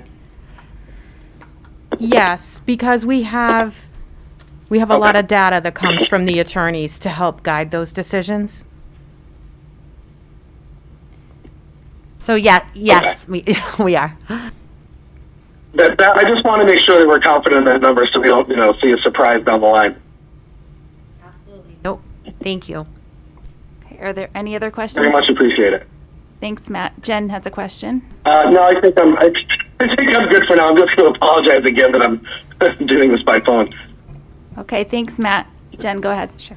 So just in talking about the outplace programs, so I remember we had a presentation about having a joint kind of outplace program with Berlin, and I was wondering how that was going because we kind of were told that there would be some cost savings with that program. So do we have some information about that? It's going I'm great. so and excited that's to talk 18 about to it. 20. And we went and visited. It's phenomenal. We had breakfast, lunch. I think Thanksgiving lunch there. It was. I know it's really nice. it's important to know that that program is for 18 to 22, and what we're talking about here is ages 4 to 18. But Sari can give an update because I know she's smiling about it. It is going very well. So we have recently changed the name to CCTA, Central Connecticut Transition Academy. And we're in the midst of remodeling. It's at the YMCA building in Berlin. So we're doing some renovations and getting some new signage and paint and all that to make it more aesthetically pleasing. But it's a wonderful program. Right now we have 4 students. And they're all, it's work-based. They all go out on job sites for a majority of the day. On Mondays, they all go to Stop and Shop and do their shopping for the week. They make breakfast and lunch there. They've taken ownership of the space. They clean the bathrooms. There's even a mock bedroom area that they can learn how to, do chores in a typical bedroom. The biggest plus is that it's in the community in Berlin, and we have so many job placements. Fosdick, Kohl's, like I stated, local grocery stores, New Britain, the hospital. We just have a few students that are now going there to work in the daycare. I'm just naming a few right now. There's many, many more. So it's so successful for our students that need it. So next year, I'm just doing the math for you. Currently, we have a few students that we were outplacing at MTA. That's who we had partnered with for a while in Middletown on the Wesleyan campus. So roughly, give or take, and I don't have the exact math, but 58,000 a student there. Okay. And next year at CCTA, we plan on we have 4 there now, plus 5 more. This is estimate, let's say 9 students, okay? We don't need to pay $58,000 for each of them because we're not sending them to MTA. Our total cost for now, split with Berlin, is $235,000. So that's huge savings, huge. You could just do the math in your head. So I'm super, super excited, and I'll invite you guys to come see it. I'd hope that you would come down, and it's a great place. It's where I think the end is just the beginning there. It's where from pre-K up, students shine. That's what we want to see them doing, moving towards adulthood and being able to be members in society. So it's just a wonderful place. It makes me smile.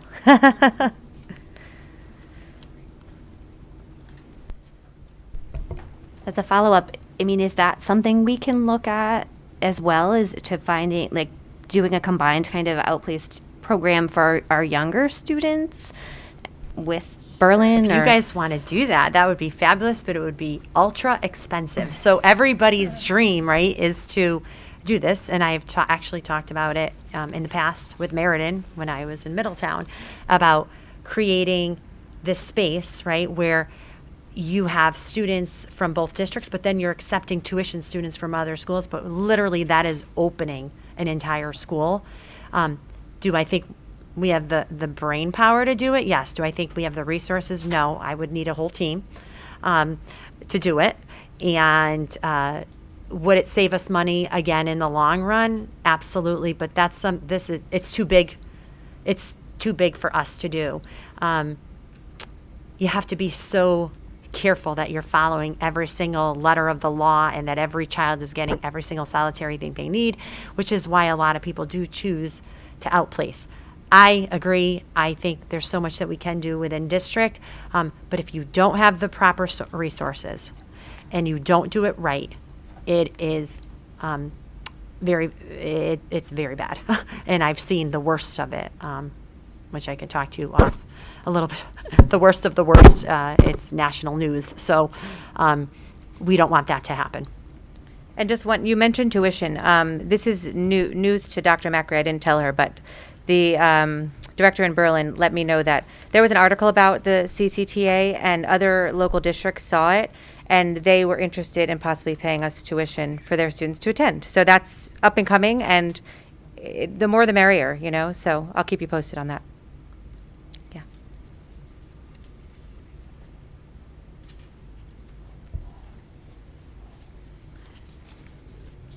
Do we want to just continue with the budget presentation where you were? And if anyone has any questions, feel free. Just really briefly, the next slide. And Again- just, and we replaced this one. We gave you a different one because the coloring of the other one was so difficult. So today we just had Mrs. Scala put this together for us with better colors. So we hope this helps a little bit more. Just replace it. So this is representative of our entire budget request. And I think it helps us to understand where the largest pieces of the budget fall for us. Salaries, benefits, and, excuse me, and just the other categories. So it's no new information, it's just the information presented a little differently to help you understand. Okay, thank you. Quickly, we'll move on to the next slide. Salaries 100. This is how we break it down. Catherine asked a lead question, which is great. No new staff, with perhaps maybe something happening with an LPN in negotiations, which will be a savings on one end and then an expense on another. But a wash, actually probably a savings. Definitely a savings. So the dollar difference is $401,855. That includes certified staff, is teachers, administrators, and substitutes comes out of that line. And then non-certified staff is our support staff, custodians, admin assistants, paras, nurses, and substitutes for those areas if needed and when needed. Sure. Are we seeing, I know in the past, I believe last year we did do some allocating for substitute teachers in our budget, correct? Oh, yeah, we have that. So are we noticing a downward trend in the need for substitute teachers at all? Not this year, no. Oh my gosh, I wish. We just it's have exploded. A better pool of them, or we just have Michelle doing a Miss better great DeMoro job? is doing a phenomenal job. Our alumni has been incredible. Michelle is a revolving door, in and out, in and out. She can speak for herself, but of course she won't tell you what I think of her as far as how awesome she's done. Getting college kids in, our alumni is here. We did exceptionally well.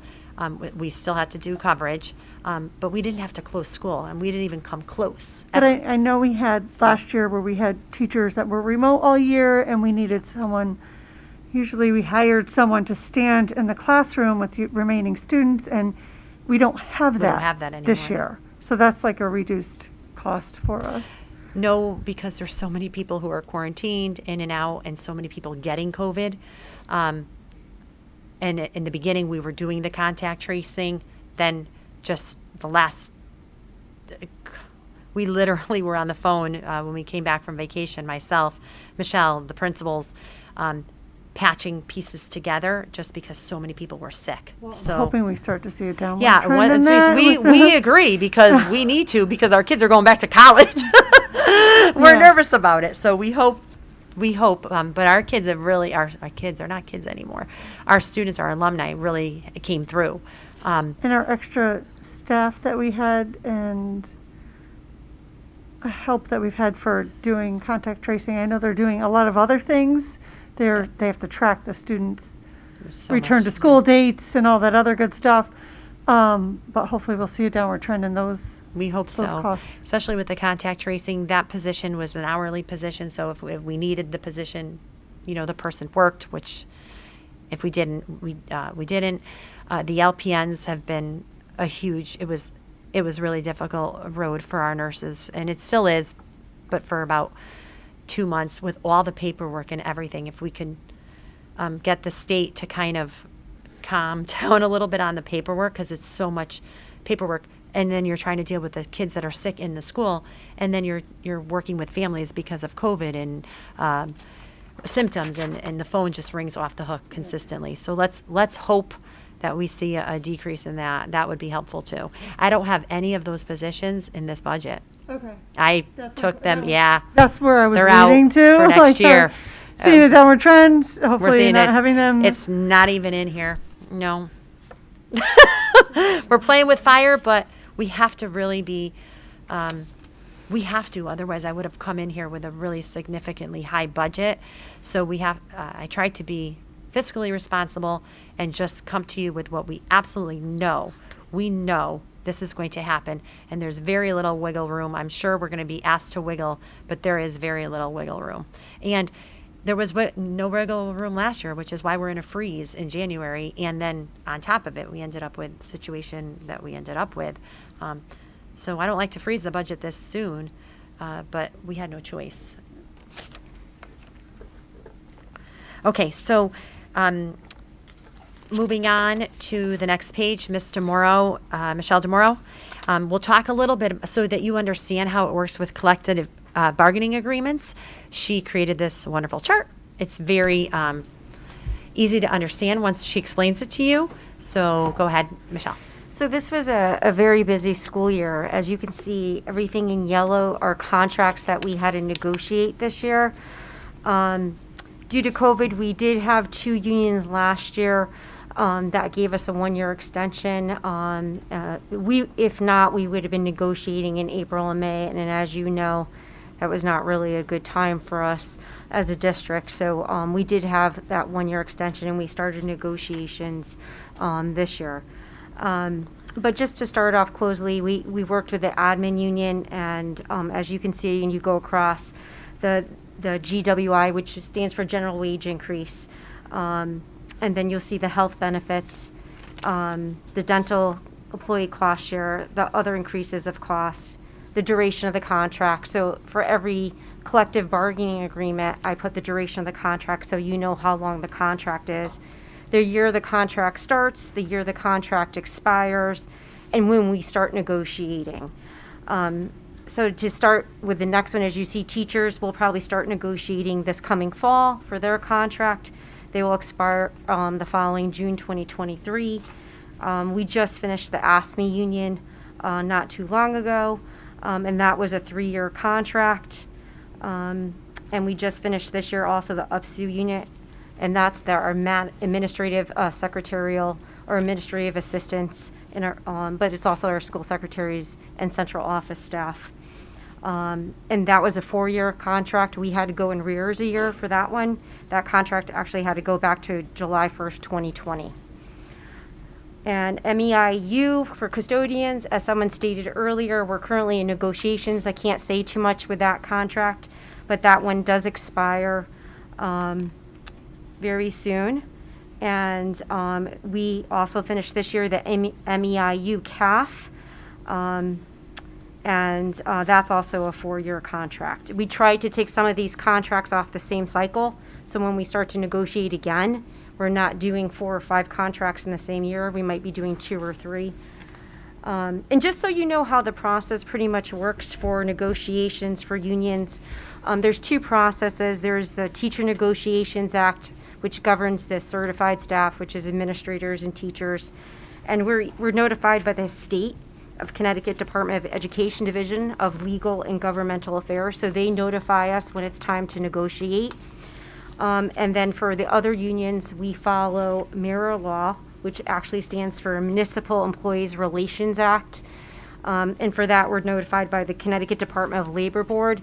They contact us and let us know when it's time to start a negotiation. And then we notify our legal counsel, and then we get in contact with the union, and then we start the process of setting dates. Is there any questions regarding this chart? Okay. And then this slide's basically just reviewing the contract negotiation process, which I kind of just went over regarding the Teacher Negotiation Act. Once you start, there are certain rules and regulations and policies you have to follow. You have to form committees. You have to set ground rules. There's meeting dates that have to be selected. And then the contract has to be ratified by both parties. Once it's ratified, then it goes to the board, and that for approval. Once it goes to the board for approval, then it goes to the town clerk. It has to be posted to the town clerk's office for 30 days. And then, as you see, the town must reject within 30 days of filing at a regular special meeting. So that's pretty much how the contract and negotiation process goes. Any questions regarding increases or the collective bargaining agreement? consider yourself lucky if when you join the board, because your members that have been here did all this for us. So you get a little bit of a breather if you're new. It's busy. We have 6 different contracts. If you choose to be the representative for the board, there's 2 of you. You learn a lot, so don't feel that you need to understand all of this, because you could go through every negotiation. You could be on 2 or 3, and it's still difficult to understand, and it depends on who we're negotiating for. Teachers looks very different from cafeteria workers, per se, and it depends on the law and everything else. So we follow all the laws that we're supposed to follow, and we have done okay so far. We make sure that we do everything the way that we're supposed to do it. Correct. And then also, I mean, 2 of you actually will have a chance to be on our teacher negotiations, which is coming up this fall. So start thinking about who wants to get nominated for that. Start preparing yourselves for that. So I'm just putting that out there now. But there was one other thing I forgot to mention, and then I'll go to you. For administrators and teachers, we follow, our legal counsel provides us with all the data, and in that data, we usually follow DIRG, and what DIRG-D, which is basically stands for a group of cities and towns, and it's a district reference group. And in that group D, there's about 24 districts, and we're in that group. And that's basically how they group us is basically by our socioeconomic status. And what that means is that we're based on Connecticut State Board of Ed variables such as income, education, occupation, family structure, poverty, home language, district enrollment. So that's how it's governed on what DIRG you're going to be in. For all the other collective bargaining agreements, we follow basically the Middlesex County. So that Middlesex County group is about 12 school districts, and our legal counsel actually gets all the data on those 12 districts. So we know where we're coming in because everyone's doing settlement agreements. We kind of have an average of where that should be. And a related question, similar, how do these reflect against the DIRG? Or, I mean, if I went to another school district, Deep River or something like that, is it 2.25, or how much variableness is there? So it matters between which these? one. It matters which one that you're looking at. So every collective, for example, the CAF. I'll start from the bottom. For the MEIU CAF. So when we looked at them, basically in the Middlesex County, they were in the bottom of the 12. We were under minimum wage. So when we did, it's called an MOA, a Memorandum of Agreement with the union for an extension from 1 year. We had to bring them by Department of Labor law. We had to bring them to minimum wage. So we knew when we went into the negotiations, we had a lot. They're very. Their wages needed to change, and we needed to change that contract, and that's what we did. And they're one of the biggest assets that we have here, besides our students, is our employees. We're very lucky in Cromwell. Our staff is unbelievable. Our employees are unbelievable, and our CAF workers work very, very hard. So do all of our groups, and they needed it to be paid. So as you can see, we had to give them a $1.50 equity adjustment to bring them up because the 2.25 general wage increase was not enough.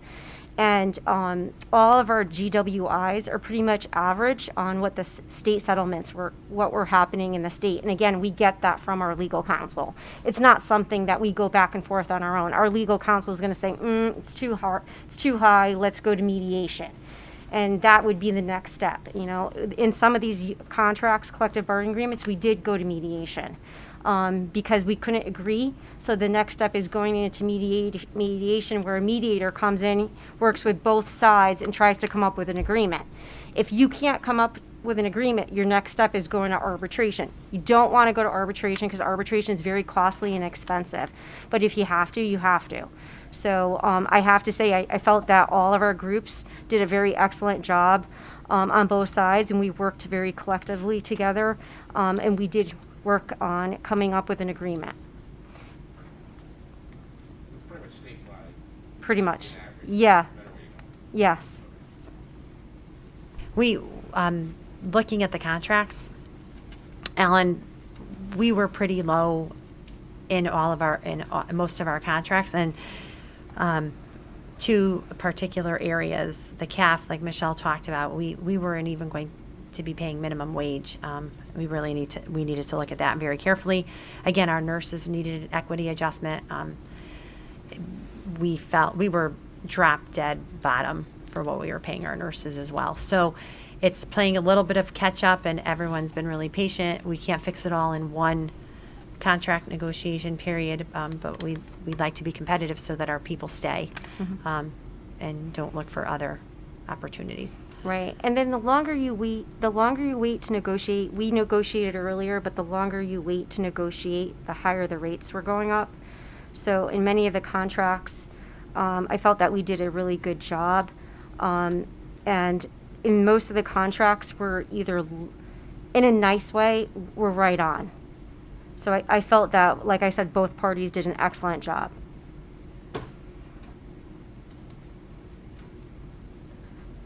Well, I appreciate you putting this together for us, Michelle. We've never had anything like this in the past, so I know that was a lot of work, and it's definitely helpful to me and our new board members, I'm sure. Yes, thank you. Okay, moving on to the next slide, benefits. This is a miracle. Miracles do happen sometimes. We were elated, and Miss Burke came into my office, and we did a little dance. I didn't even believe her. I thought she was kidding. The Cigna renewal is at a 0% increase, so this may never ever happen again. So we're just going to just join it. We don't have an I'm sure it has something to do with claims and such. We're just going to love this because it doesn't ever happen. And then we'll never talk about it again because we're afraid it might change. The next slide is professional technical services. And there's significant drivers. These are not the only drivers in this area in the 300s. That's in your binder, but we really wanted you to know where most of that, and it's a minimal amount of an increase. But if you're looking at the total requested, this is where pupil services for special education lies, curriculum and professional development, legal services, athletic officials, police, timers. Those are the most expensive costs, and those big costs are in your binder, and you'll see a minimal dollar difference from last year to this year. If anyone has, that one's pretty self-explanatory. 400s, property services, exactly what it is, taking care of our property. Maintenance, grounds, equipment repairs. We may have something like microscope cleaning. We have to make sure we do that every year. That falls into this area, taking care of our property. Sonatrol, mechanical, solo mechanical. These are some of the things that we use. Very minimal increase. The next slide is 500s, other purchase services. And this is where special education tuition, you see a 38% increase, which we've talked about earlier. Special transportation increase. So this is not the DACO contract that every student rides on. That's 2.5% increase. This is special transportation for students who need special transportation. There's a 25% increase in that area, which brings us to our huge budget driver of over $700,000. And supplies. It's sad because this is where all instructional supplies and really what, it helps drive instruction. And sadly, we have a dollar difference of $94,000, but there's so much more that we need. We continue to build our consumables, our curricular materials. It's not going to happen overnight. It's going to take time. But this is really just to replace consumables. So workbooks, things that you can't use 2 years in a row, and they are very expensive. Non-instructional also falls in this area. So utilities, energy, cleaning, maintenance, supplies, office supplies, medical supplies, extremely expensive. And equipment 700 is next. Let me just make sure I didn't forget anything. This is pretty self-explanatory. instrument leases, the AEDs, CAF tables, teachers' desks. Thank goodness, we're hopefully going to be working on a new middle school because our teachers' desks at the middle school are, I think, as old as the school. And we just try to replace things as they fall apart. We try to keep up with the tables at the cafeteria. They're expensive, so we can only replace one every year. So it's get rid of the oldest one and bring in the newest one. They're about $2,000 each. So it adds up. Replacement for Chromebooks, cameras, any technology that needs replacement. This comes out of this area. And then dues and fees are athletic fees, organizational dues, professional memberships, associations for all departments and schools, CABE, CAPS, Middlesex Consortium, and then small bits and pieces for our students, like future problem solvers, anything that our students belong to that we have to pay a fee for in order for them to participate, CIAC and such. That's that cost, a very small one. So what did we do to try to, what do we look at when we're trying to think about how can we avoid more expensive costs? Besides looking at the numbers every single day and looking at what we need and what our students need, and being really mindful about how we spend our money. Retiree attrition, we always want to hire the best candidate, and we want to try to do that at a lower rate.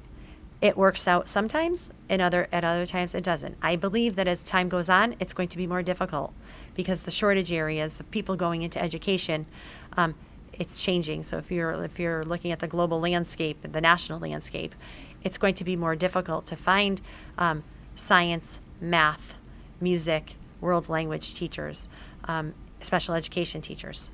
So they're shortage areas. So hopefully we continue to be this wonderful district that people want to come to from other districts, but that means we're paying you your years of service.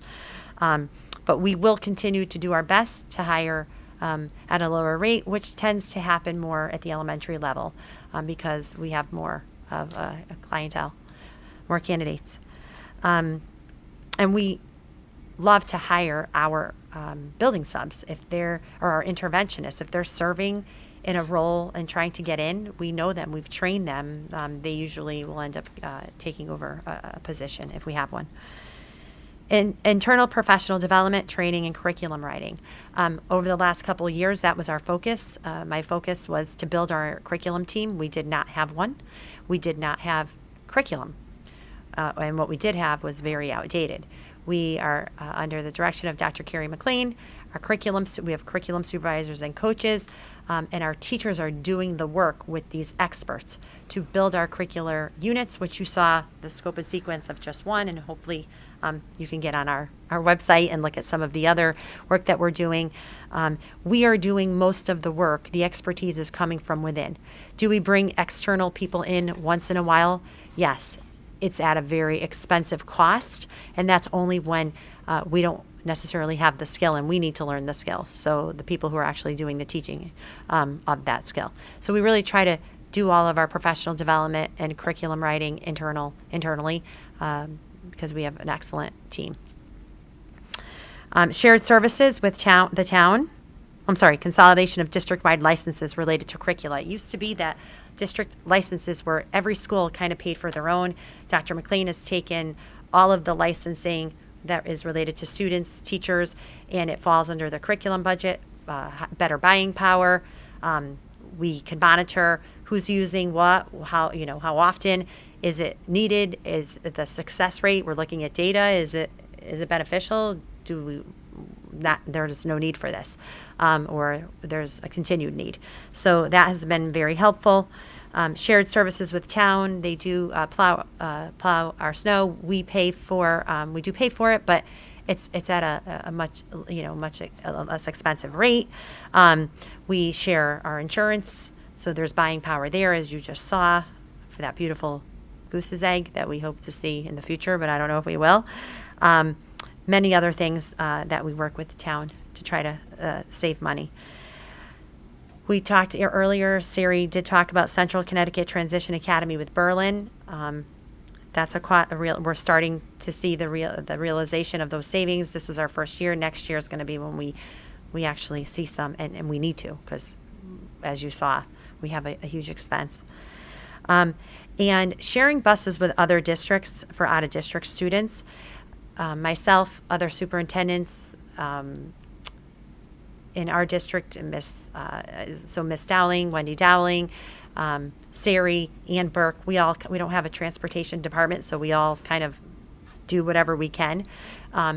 And we've had some success with surrounding districts. So, for example, if we have students that are being transported to an out-of-district placement that is in Bloomfield and it's Portland, Middletown, we may do 2 or 3 stops, and then we share the cost of that service.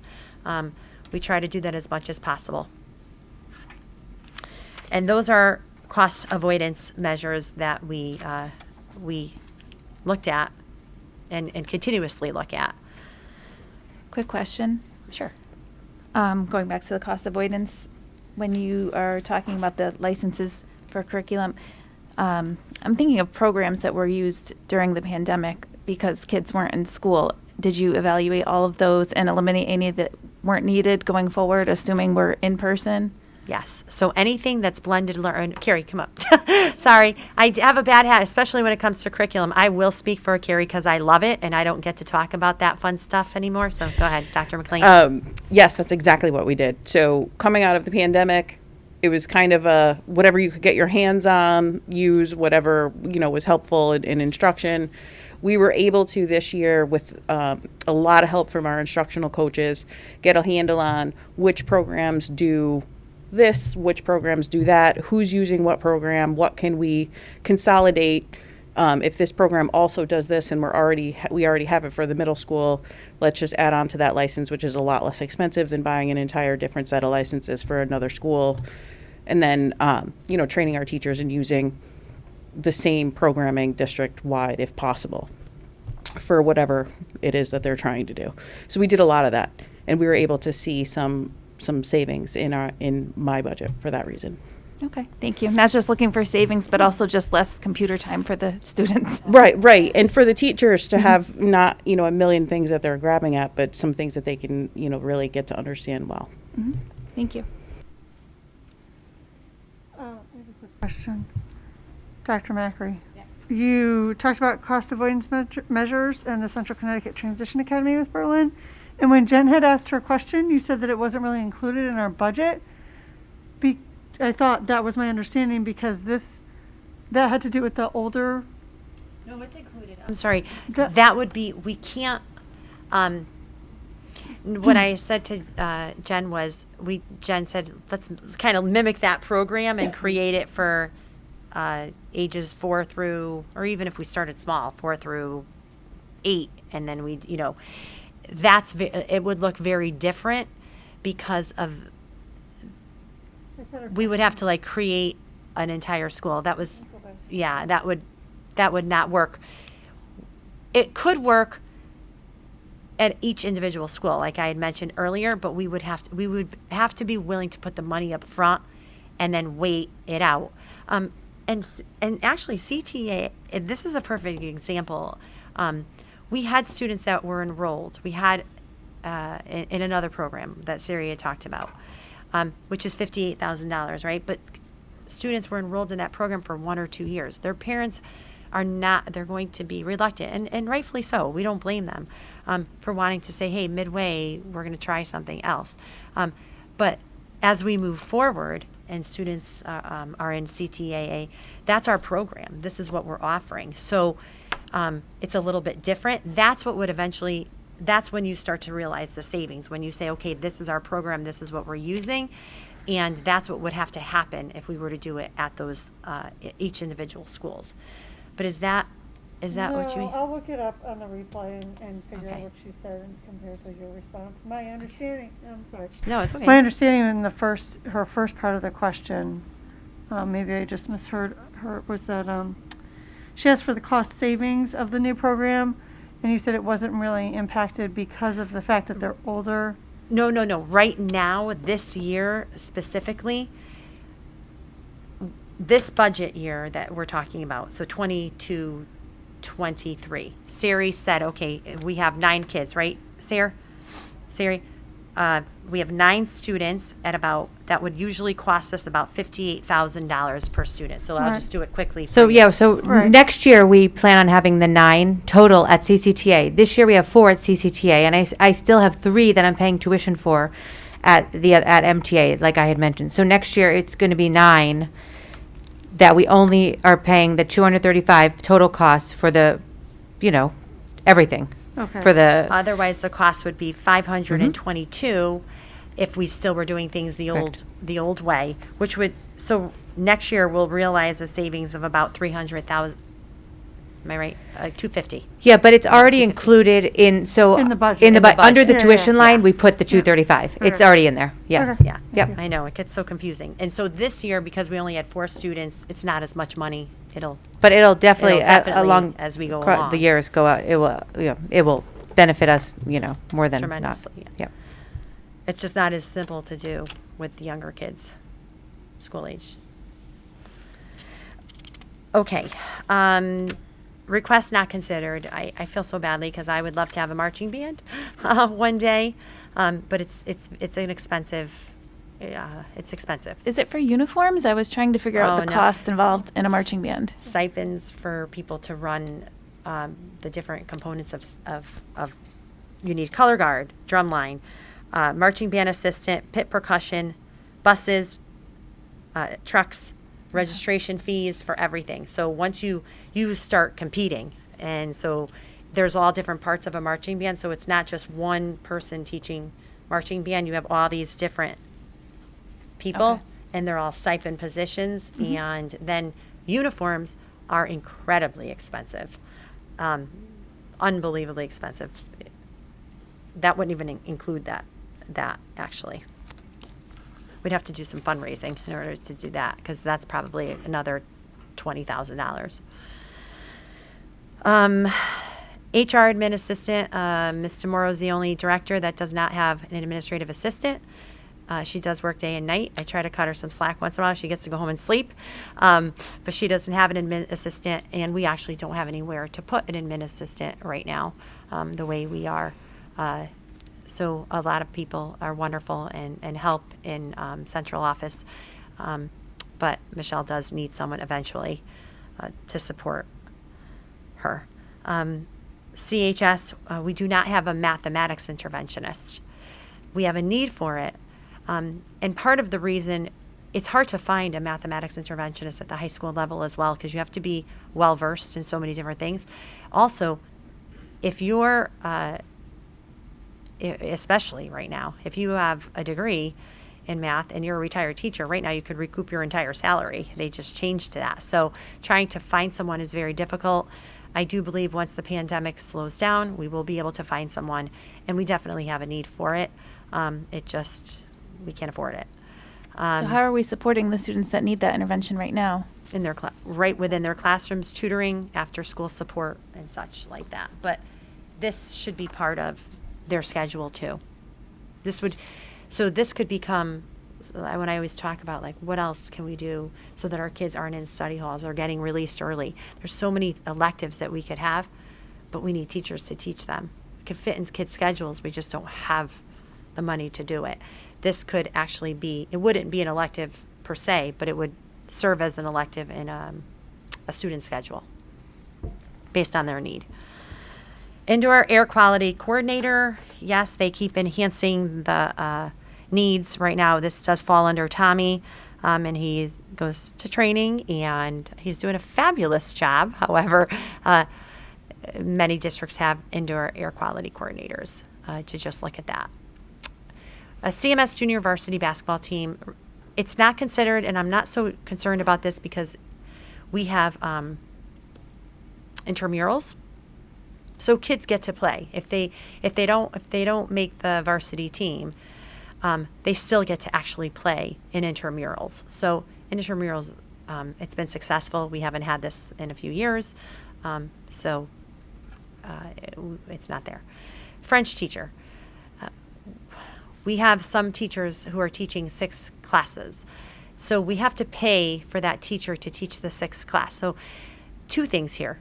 One, that's fine, and we save money by doing that. A teacher is teaching a sixth class, but they don't have a planning period. We want they give up their planning period. We're paying for them to give up their planning period, which is in their contract. The problem with that is we're only allowing about 25 more kids to take French. If we had 2 teachers, we could then open up another elective and allow more students who would like the opportunity to take French. Right now, that's a luxury, so we can't. K through 2 math specialists. We do have a 3 through 5 math specialist. Just something that we need.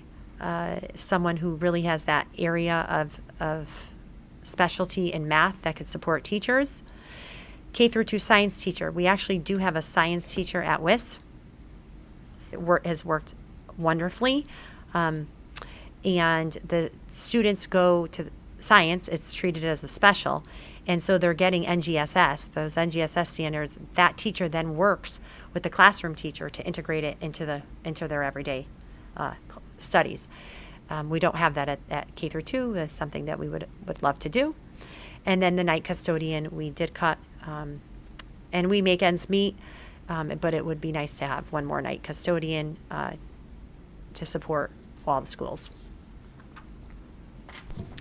Where is the need for the French teacher? Is it at the middle school or the high school?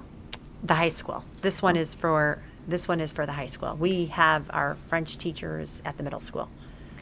And then my other question, K through 2, they did have someone doing some sort of science. Terry Farrar was doing some sort of science. Yeah, with the she's students. great. Is she still there? She's still helping, Okay, so yeah. so is she paid for that, or is it volunteer? Okay, so Used to be it's volunteer. just not like She's an official science teacher. No, it's a very small out of grant choice.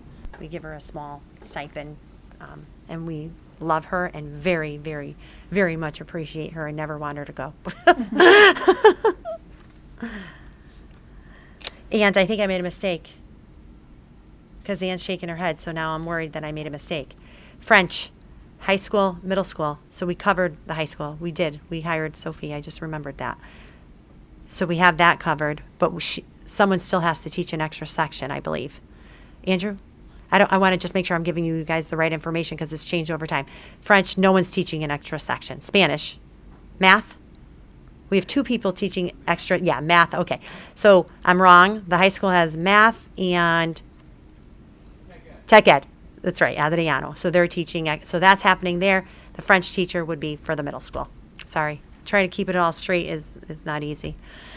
You'd mentioned in the past, in passing, about uniforms and wanting to get uniforms. What were those for, and is that something that should be on this list? It's still in, I believe, Mr. Kuckel and Miss Burke. Did we cut all uniforms from the athletic budget? I think we have they're in here.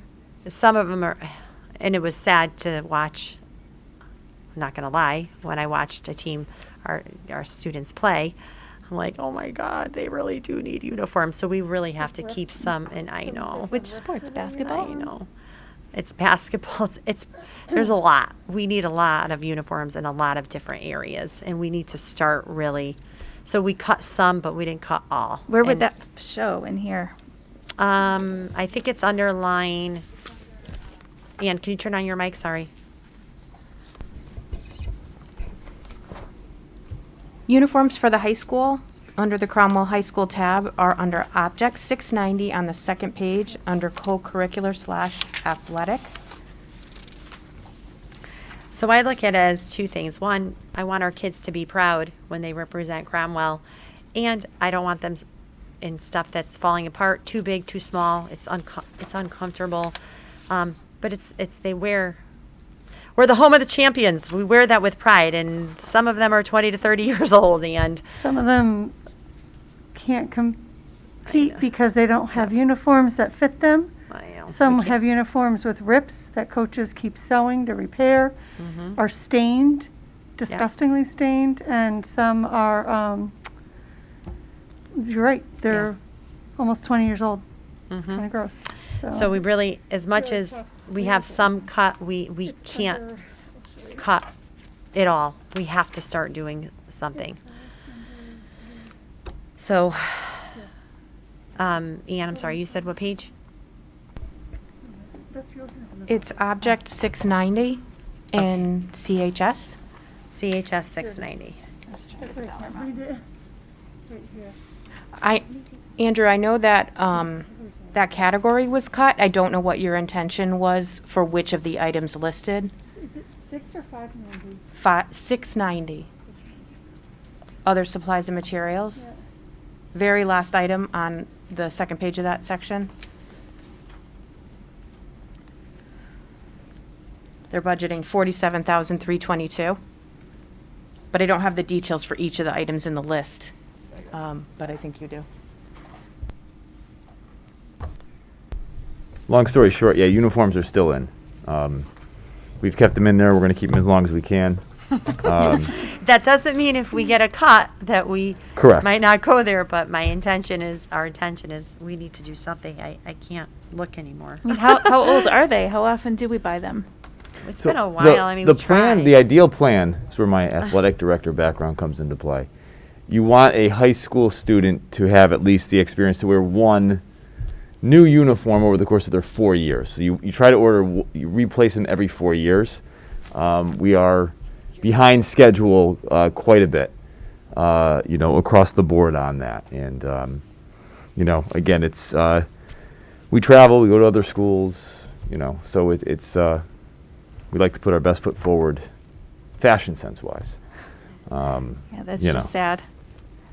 It's hard because some kids don't fit in uniforms that we have, and it's very difficult to see that. It's very upsetting because the uniforms are 15 years old, 20 years old, and they don't have the right sizes for some of these kids. It's very upsetting. And that's, we go to there to cut, and we've done it for so long. Yeah. And it is upsetting. It's upsetting to me. I did notice, it's noticeable to me. And I'm like, we can't keep doing this. Mr. Kuckel's been a huge advocate of keeping it in there. I promised him we're going to do our very best.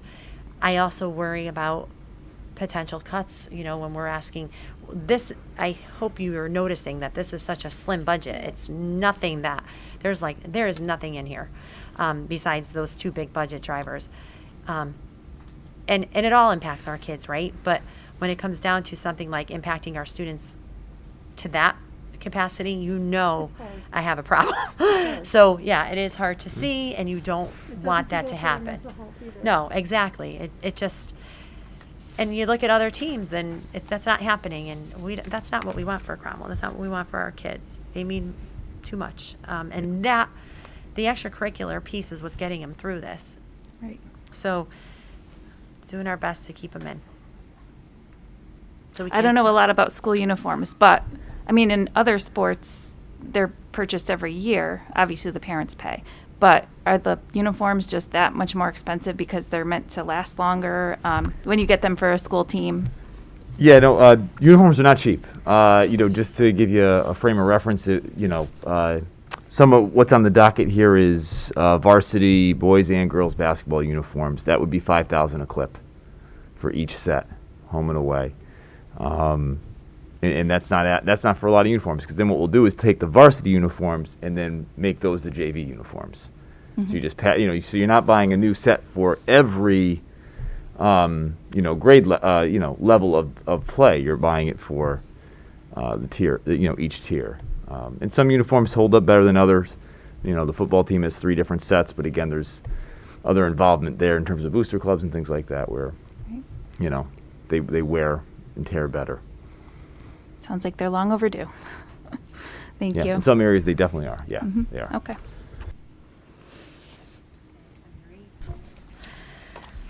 Okay. Capital requests not considered. These are things that we've been talking about for a very long time. The stage refinishing we've been putting off at ECS. Upgrade security, some security access. So we're really good with security access, but there are other things that we could do to even be better. Gates, playground gates, things that we're not required to have. You don't have to have them, but we want to have them. It's safety. This dumpster relocation project is going to put me over the edge. It's so expensive, but it needs to be done at some point. But it's 30 grand. CMS flagpole relocation. We've been talking about this for a long time. I think we're going to see it through to the new school. But it does upset certain people in the community. We just have to kind of deal with it and hopefully, get a new school and we don't have to worry about that problem. And upgrading security access to the gym. These are things that we feel we would like to do. It's not imperative. Our safety and security is very good. Mr. Latwinzik keeps a close eye on everything. But we've had to say no to these requests, some of these requests, and for a long period of time, especially the dumpster, the playground gate, some of the accesses. All that means is that you have to go around, the building, and without breaching too much confidentiality about what door it is and everything else, because for, real reasons, it would just be nicer to be able to get in and out from different doors quicker. Some people may say it's not a big deal because in other districts, it depends. But for us, it's noticeable. Okay. And I believe that is it. I want to thank Ann Burke, who works tirelessly on this with her team. Michelle, Carrie, the administrators, everyone who sat in every meeting with us. I don't think it's too deadly. That's the only time you see Ann's eyes go, and what does this mean? And why do you need it? She does a beautiful job. But every administrator sat with us. We went through every single solitary line item through their budget, whether a director, principal, assistants, supervisors, everything. And we did our absolute very best to give you a bare bones budget. Well, we thank you for all your hard work. I'm sure it's very difficult. We've asked a lot of questions tonight. If there's anything else right now that you want to ask, feel free. Otherwise, you can submit questions by this Friday, you had said? Yes. To me. And if then you give them to Selena, then Yep. Selena's so great about organizing things. And then give them to us. We'll answer them Monday, Tuesday, Wednesday. Get them back to you so for your board packet. And when Lisa delivers your board packet, they'll be in there. And we'll also then post them as references for the community to see as well. Okay? And then you have opportunities on the Yeah. February 8th meeting as well to ask more questions if you need to. It would be great if we could vote, no pressure, because we still can vote at the March meeting. The only thing is the town would like the budget books prepared for them a couple of weeks in advance. So it just, if we could vote on it, then we have a little longer to prepare the budget books. If not, we could vote, we could wait, we could have a special meeting, however you want to see it done. But hopefully, any feedback too, if you want to give me any feedback, and especially for new members, we tried to make it so that it would be understandable for you. It's a lot. So if you want to provide any feedback when you're submitting the questions on what you think, you'd like to see less of, more of, or you want to just talk more about it with myself or Ann or Michelle, we'd be more than happy to meet with you.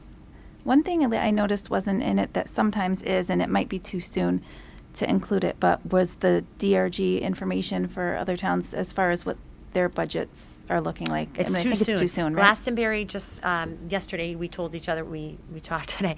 Glastonbury is not in our DIRG, but they just got their final number at 3.25. One of the first. We're kind of early.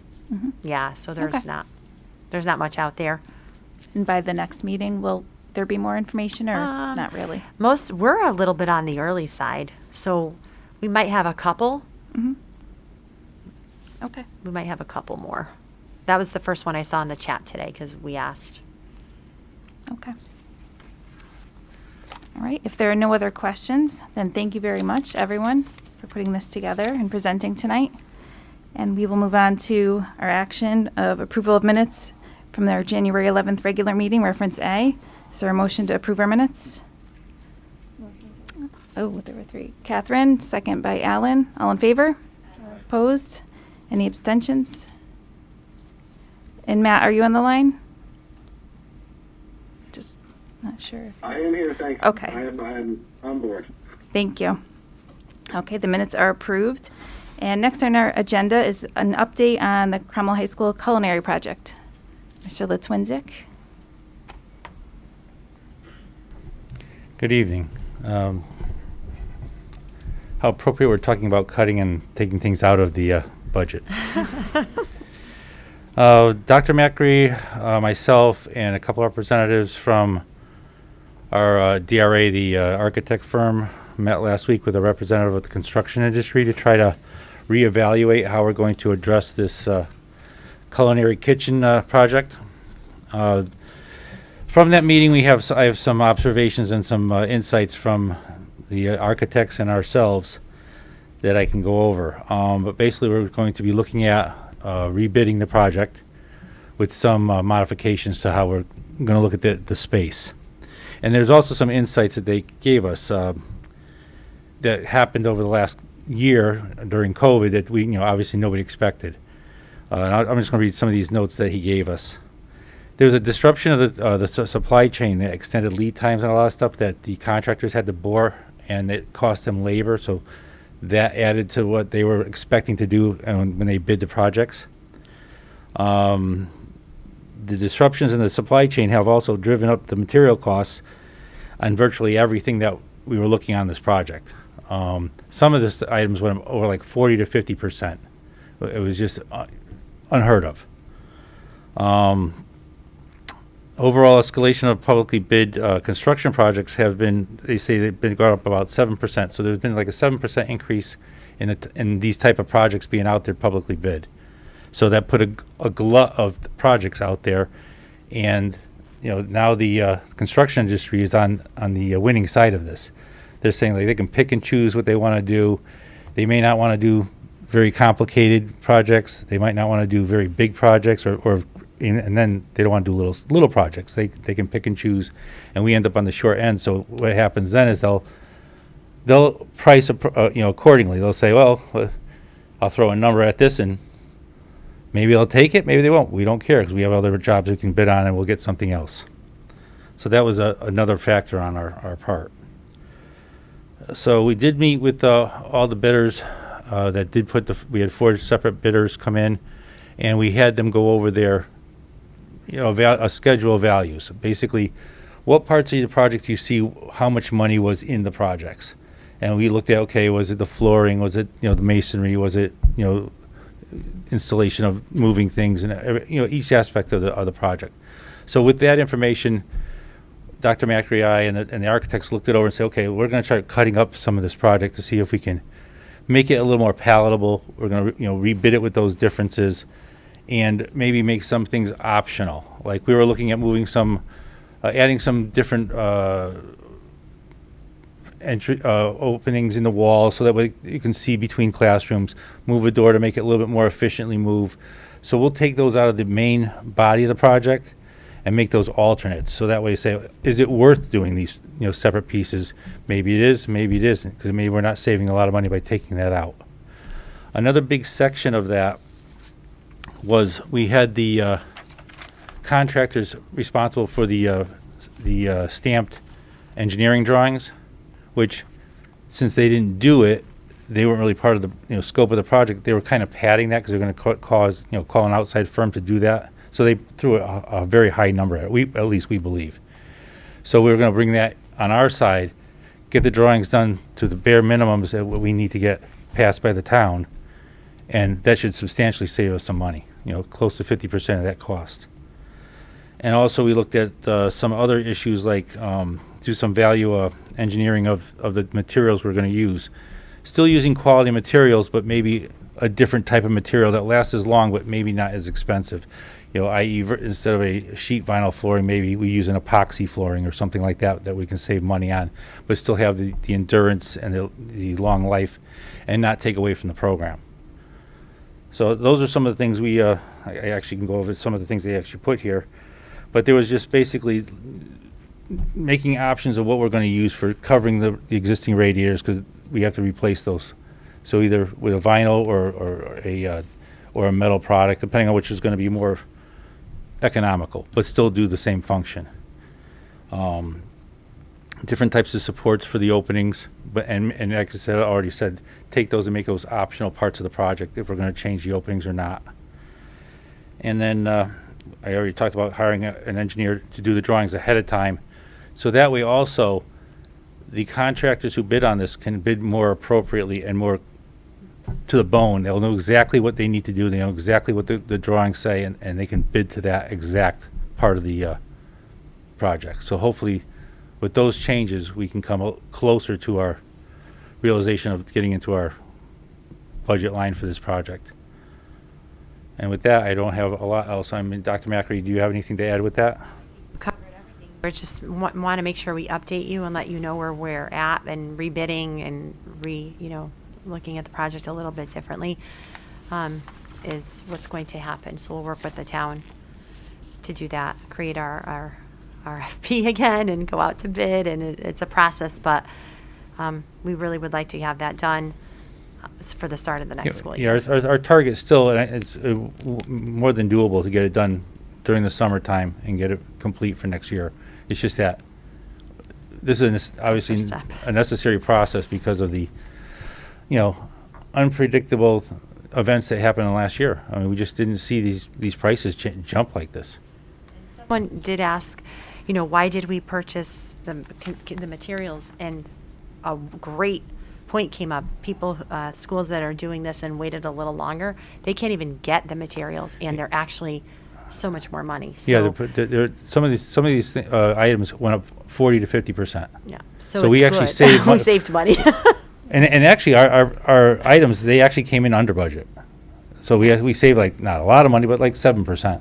Are you referring to, because you talked about changing materials like flooring, are you referring to things like refrigerators, ovens, things of that nature? No, the actual equipment we already purchased, and we saved a lot of money by doing that ahead of time. Right. I'm talking about the actual physical room itself, like the type of floor we're going to put down, type of finish we're going to put on things, but not decrease the durability of it. We would just pick a different type of material that may be less expensive. So no programmatic changes, but no, less expensive. And then the engineering piece is huge. We already purchased, but what you're referring to, where we're making out ahead, is that we've already purchased the appliances. Yes. Correct. Those big we haven't purchased the flooring or anything. No. Yeah, That's part of the project. That's what I'm saying, Yeah. is that those are the items that were purchased, but not the materials like flooring and everything. Right, we didn't purchase any of that. That's part of the contract. And is the town aware of where we stand right now with all of this? Yeah.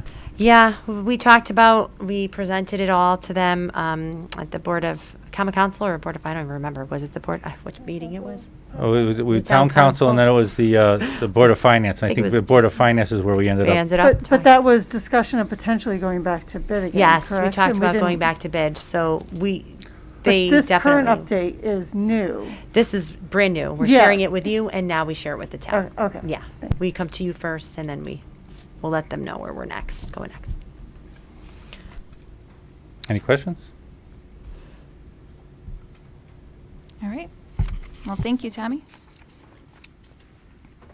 Actually, should he just stay right there? Next on the agenda is school committee update regarding Cromwell Middle School.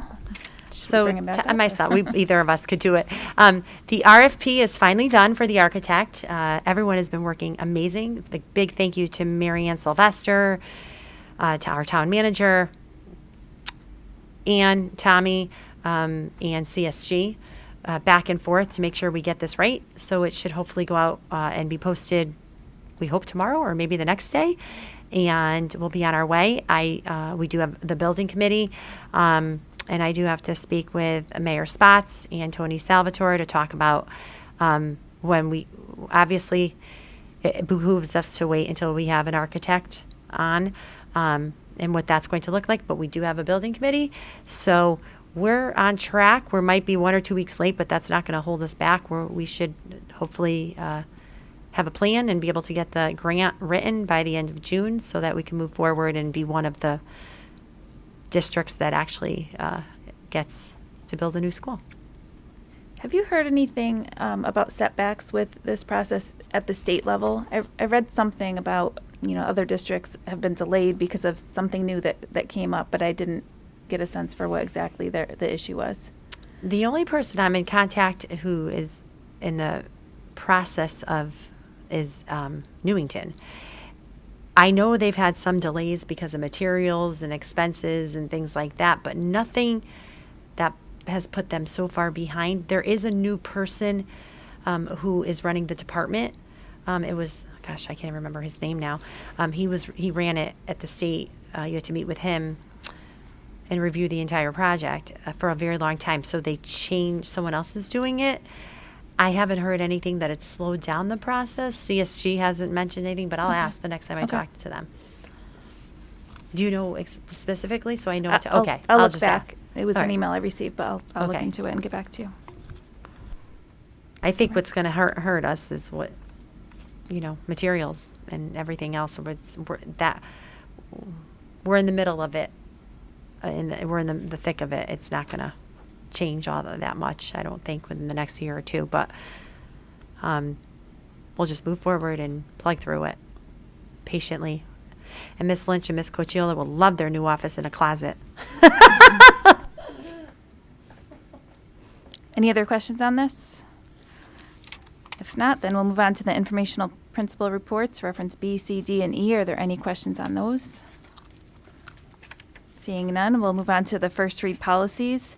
These are just on for our first read, so we'll have another chance if you do have questions after tonight. They'll be on for a second read at our next meeting. But were there any questions so far on any? Can we do all three of them together, or do you want to do them separate? Okay. Are there questions on any of the three policies for the first read? Okay. All right. Hearing none. Board committee reports. Policy committee met tonight. Is there anything to report tonight? Dipty chaired tonight. Is there anything you want to share, Dipty, from tonight's meeting? Or Dr. Macri? If not. Dip, did you want to just quickly run? I have it right in front of me.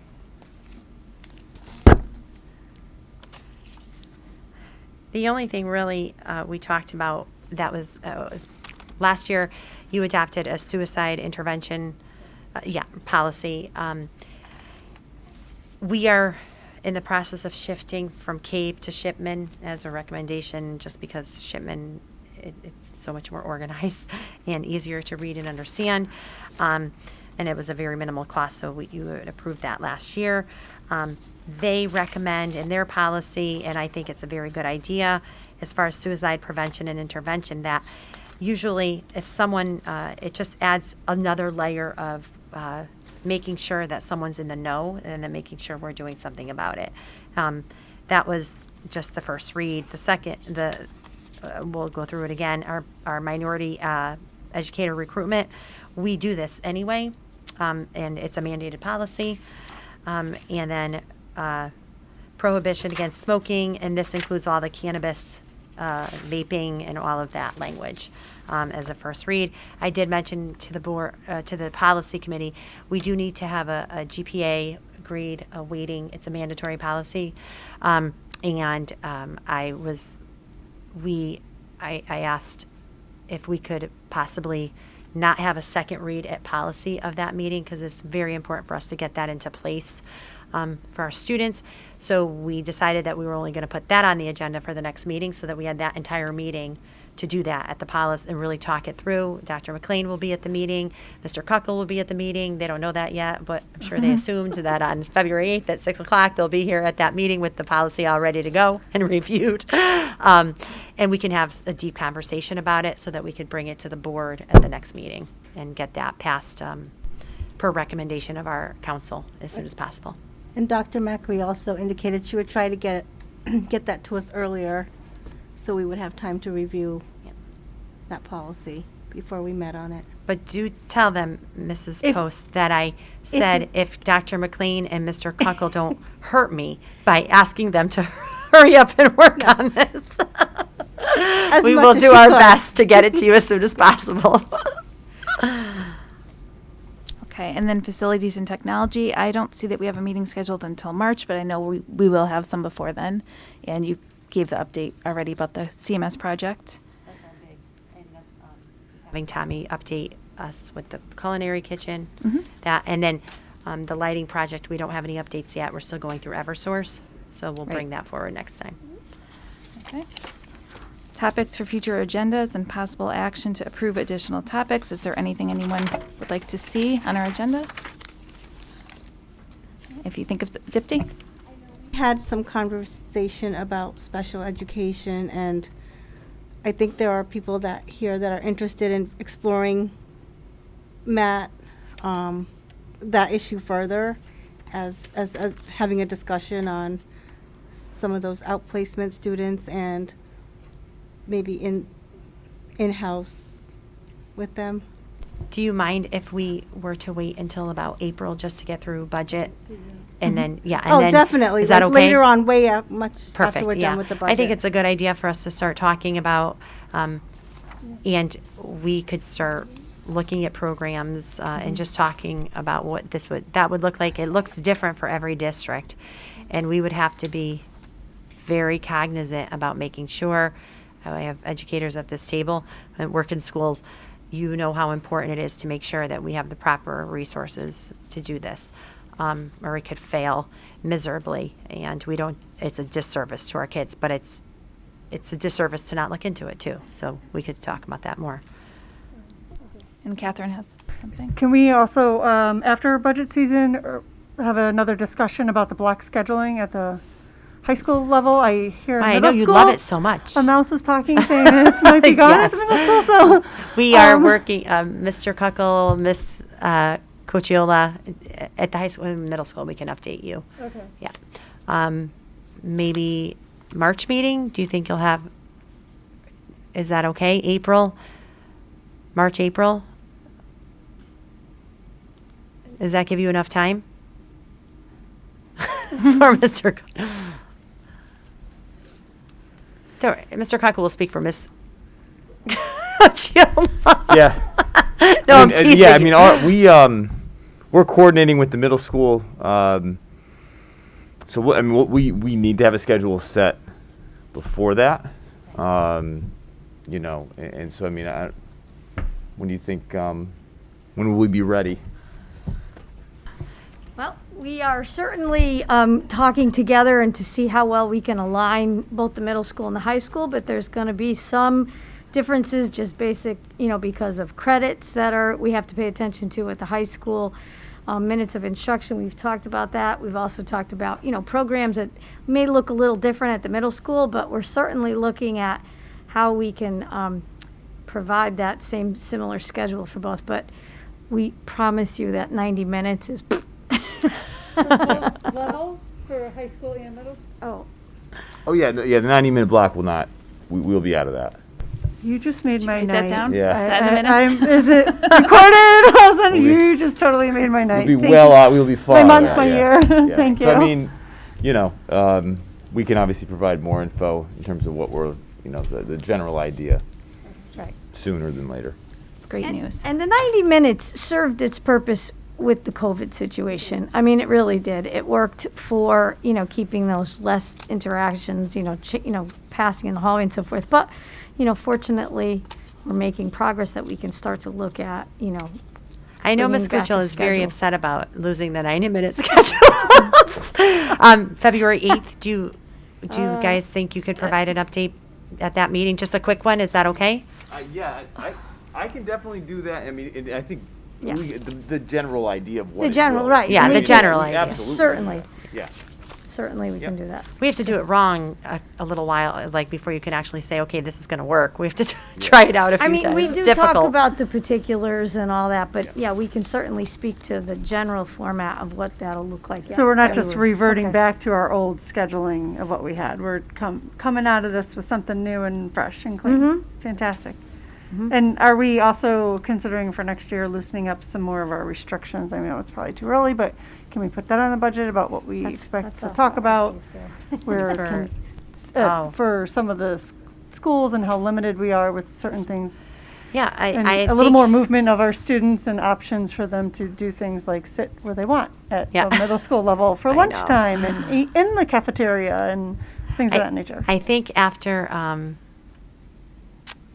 so the executive orders, right, when do they expire? February 15, is it? So I think we'll have a little bit more of an idea of what is going to be left up to the districts versus what's going to be left up to, will some of the executive orders that Governor Lamont wants to leave, in, it all depends. I think we do have to continuously have a discussion. We all know, we'll do it respectfully. We know none of us are ever going to agree on everything, and then the broader community. We have been pretty lucky in Cromwell, with the exception of just a few situations.